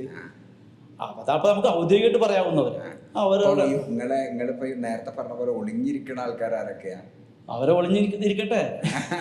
അവരെ എങ്ങനെയൊക്കെയെന്ന് വെച്ചാൽ ഇറാനെ രാഷ്ട്രീയമായി പിന്തുണക്കുന്നു എന്ന മറവിൽ ഇറാനെ ആദർശപരമായി ഐഡിയോളജിക്കലി അവർ പിന്നിലൂടെ പിന്തുണക്കുന്ന ആരൊക്കെ ഉണ്ടോ അവരൊക്കെ അവരുടെ ഏജന്റുമാരാണ്. നമ്മളിങ്ങനെയൊക്കെ പറഞ്ഞു വരുമ്പോഴേ ഇതുവരെയുള്ള ഇസ്ലാമിന്റെ ഹിസ്റ്ററിയിലെ പലതിനെ നിരാകരിക്കുകയും ഹിസ്റ്ററിയിൽ നിരാകരിക്കുന്നില്ല. നമ്മളിപ്പോ കുറച്ച് കാലമായിട്ട് നമ്മൾ മനസ്സിലാക്കി വെച്ച കാര്യങ്ങളിൽ ഒരു പുനഃപരിശോധന, ഇതൊന്നും ഒരു ബാക്കിലേക്ക് വരണമെന്ന് ഞാൻ പറയുന്നുള്ളൂ. ഇപ്പൊ ഈ പറയണതൊക്കെ ഇങ്ങനെ തന്നെ. ഇപ്പൊ ആരോ ഫേസ്ബുക്കിൽ ഒരു പോസ്റ്റ് ഇട്ടു, ഇമാം അവർ പറഞ്ഞു, ഈ ഇമാം അവർ പറഞ്ഞു, അവരങ്ങനൊക്കെ പറഞ്ഞു എന്ന് തന്നെ ഞാനും പറയുന്നത്. പക്ഷെ ഈ പറച്ചിൽ തുടങ്ങിയത് എന്ന് മുതലാണ് എന്നും കൂടി പറയണം. അതിന് മുമ്പുള്ള അവസ്ഥ എന്തായിരുന്നു കൂടി പറയണം. തീർച്ചയായും ചർച്ച വരട്ടെ. അലി റളിയല്ലാഹു അൻഹു 4ാം ഖലീഫയാവുക എന്നതിന് അർഹത കൊണ്ട് നമ്മൾ ചോദ്യം ചെയ്യുന്നില്ല. പക്ഷെ സംഭവിച്ചത് അങ്ങനെയല്ല, അംഗീകരിച്ചിട്ടില്ല. ആ അംഗീകാരമില്ലായിക ഏതാണ്ട് 2 നൂറ്റാണ്ട് കാലത്തോളം തുടർന്നിട്ടുണ്ട്. അന്നൊക്കെ ഉസ്മാനികൾ എന്ന രീതിയിൽ 5 വർഷക്കാലത്ത് ഒരു സൈനിക നടപടി ഒന്നും ഉണ്ടായില്ല. ഈ തല്ല് തീർക്കൽ തന്നെയായിരുന്നു പണി. അതാണ് വലിയൊരു ഒരു മൈനസ് പോയിന്റ് എന്ന് പറഞ്ഞത്. അതെന്ന് വെച്ചാൽ മറ്റേത് ഖലീഫമാരും അവരുടെ ഇസ്ലാമികമായ ഉന്നമനത്തിന് വേണ്ടി എക്സ്പാൻഷനും വൈജ്ഞാനികവും നഗര നിർമ്മാണങ്ങളും അതുപോലെ അങ്ങനെയുള്ള എല്ലാ കാര്യങ്ങളിലേക്കും ഇറങ്ങി തിരിച്ചൊരു കാലമായിരുന്നു. 3 വർഷം കൊണ്ട് ഒരുപാട് പോയി. പക്ഷെ അലി അള്ളാഹുവിൻ്റെ കാലത്തിന് ശേഷം ഒരു വാർഡ് പോലും കൂട്ടിച്ചേർക്കപ്പെട്ടിട്ടില്ല. പക്ഷെ അതിന് സമയം ഇല്ല സമയം കൊടുത്തില്ല എന്ന് പറയാൻ ഉണ്ടായത്, വാങ്ങിയില്ല എന്ന് പറയാം. ഓക്കെ, മുപ്പത് പോയാൽ കൊല്ലപ്പെടുകയും ചെയ്തു. കൊല്ലപ്പെടുകയും അദ്ദേഹത്തെ കൊന്നയില് ഈ മുആവിയക്ക് അത് വളരെ വ്യക്തമല്ലേ. അത് അവരെ മൂപ്പര് എന്താ സംഭവിച്ചു, മുആവിയയുമായിട്ട് രഞ്ജിപ്പിന് ഒരുങ്ങി എന്നതാണ് പ്രശ്നം. അത് കൂടെ വന്നവർ പിന്നെ നേരത്തെ പറഞ്ഞ ആളുകൾ സമ്മതിച്ചില്ല. അവരിൽ ചില ആളുകൾ ഗൂഢാലോചന നടത്തി അദ്ദേഹത്തെ വധിച്ചു കളഞ്ഞു. അപ്പൊ നമ്മളിത് അവസാനിപ്പിക്കുകയാണ്. അവസാനിപ്പിക്കണ എങ്ങനെയാ വെച്ചാല് ഇപ്പൊ വലിയൊരു ഡിസ്കോഴ്സ് ഇവിടെ ഉണ്ടാവും, ചർച്ച ഉണ്ടാവും. ഇതില് അലി റളിയല്ലാഹു അൻഹു മഹാനായ നേതാവാണ്, ഒരു സംശയമില്ല. അദ്ദേഹം മഹാനായ സ്വഹാബി വര്യനാണ്. നബി സല്ലല്ലാഹു അലൈഹി വസല്ലമക്ക് വലിയ ഇഷ്ടമുള്ള ആളായിരുന്നു. അതേപോലെ തന്നെ അദ്ദേഹം ഇസ്ലാമിന് വേണ്ടി വലിയ സേവനങ്ങളൊക്കെ ചെയ്ത ആൾ തന്നെയാണ്. അതിലൊന്നും നമുക്ക് ഒരു എതിരഭിപ്രായങ്ങളും ഇല്ല. സ്വർഗം അല്ല, അത് ഞാൻ പറഞ്ഞെന്ന് വെച്ചാൽ സിഫീനിൽ ആരും ബദരീങ്ങളായി പങ്കെടുത്തിട്ടില്ല എന്ന ഒരു ചരിത്രപക്ഷമുണ്ട്. അപ്പോ അലിയും ബദരീങ്ങളിൽ പെടില്ലല്ലോ എന്ന് പറയുന്നത്. അതേസമയം നമ്മൾ പ്രബല ചരിത്രത്തിലൊക്കെ അലി ബദറിൽ പങ്കെടുത്തതായിട്ട് തന്നെ കാണുന്നത്. ലാസ്റ്റ് ഒരു യുദ്ധത്തിൽ മാത്രമാണ് അദ്ദേഹത്തെ മദീനയിൽ നിർത്തിയത്. മദീനയിൽ നിർത്തുമ്പോൾ അദ്ദേഹത്തിന് സങ്കടം ഉണ്ടായി. അപ്പോൾ നബി സല്ലല്ലാഹു അതായത് അലി അള്ളാഹു അൻഹു നബിയോട് ഒന്ന് ചോദിച്ചു, ഈ സ്ത്രീകളെയും കുട്ടികളെയും നോക്കാനാണോ എന്നെ നിർത്തിയിട്ടുള്ളത്? തബൂക്കാണ് ലാസ്റ്റ് അവസാനത്തിലായിരിക്കും. അപ്പോൾ നബി സല്ലല്ലാഹു അലൈഹി വസല്ലം ആശ്വസിപ്പിച്ചു, പണ്ട് മൂസാ നബി അലൈഹി സ്വലാം ഹാറൂൻ നബിയെ പ്രതിനിധിയാക്കി പോയതുപോലെയാണ് എനിക്ക് എന്ന് പറഞ്ഞുകൊണ്ട് അലിയെ അവിടെ മദീനയുടെ പ്രതിനിധിയാക്കിയിരുന്നു. അത് ഒരു അലിക്ക് നബിയുടെ എല്ലാ സ്ഥാനവും ഉണ്ട്, പ്രാതിനിധ്യവും ഉണ്ട് എന്ന അർത്ഥത്തിൽ അതിനെ വിശാലമായി വ്യാഖ്യാനിക്കുന്നവരുണ്ട്. നമ്മളങ്ങനെ നിരൂപിക്കാനോ കുറ്റപ്പെടുത്താനോ അല്ല പറഞ്ഞത്. സ്വാഭാവികമായിട്ടും സ്വഹാബികളെ പൂർണ്ണമായി കാടടച്ച് ആക്ഷേപിക്കുന്നവർ ഒന്ന് അടങ്ങണം എന്നേ ഇതുകൊണ്ട് ഉദ്ദേശിച്ചിട്ടുള്ളൂ. അല്ലെങ്കിൽ സ്വാഭാവികമായിട്ട് ഇപ്പുറത്തുള്ളവർക്കും പറയാനുണ്ട് എന്ന് അവരൊന്ന് ഓർമ്മപ്പെടുത്തുക എന്നുള്ളൂ. നമ്മൾ അപ്പുറത്തും അല്ല ഇപ്പുറത്തും അല്ല, ചരിത്രം ഒന്ന് പുറത്തു കൊണ്ടുവന്നു എന്നതാണ് നമ്മൾ ചെയ്തത് സംഗതി.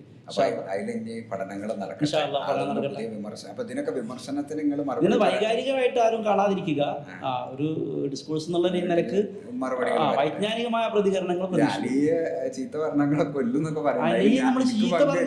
വന്നോട്ടെ. അലിയെ ചീത്ത നമ്മൾ ഒരിക്കലും പറയില്ല. അതിലൊന്നും നമ്മൾ അങ്ങനെയൊന്നും നമ്മൾ ചെയ്തിട്ടില്ല. നമുക്കത് അവസാനിപ്പിക്കാം. സന്തോഷം. ശരി.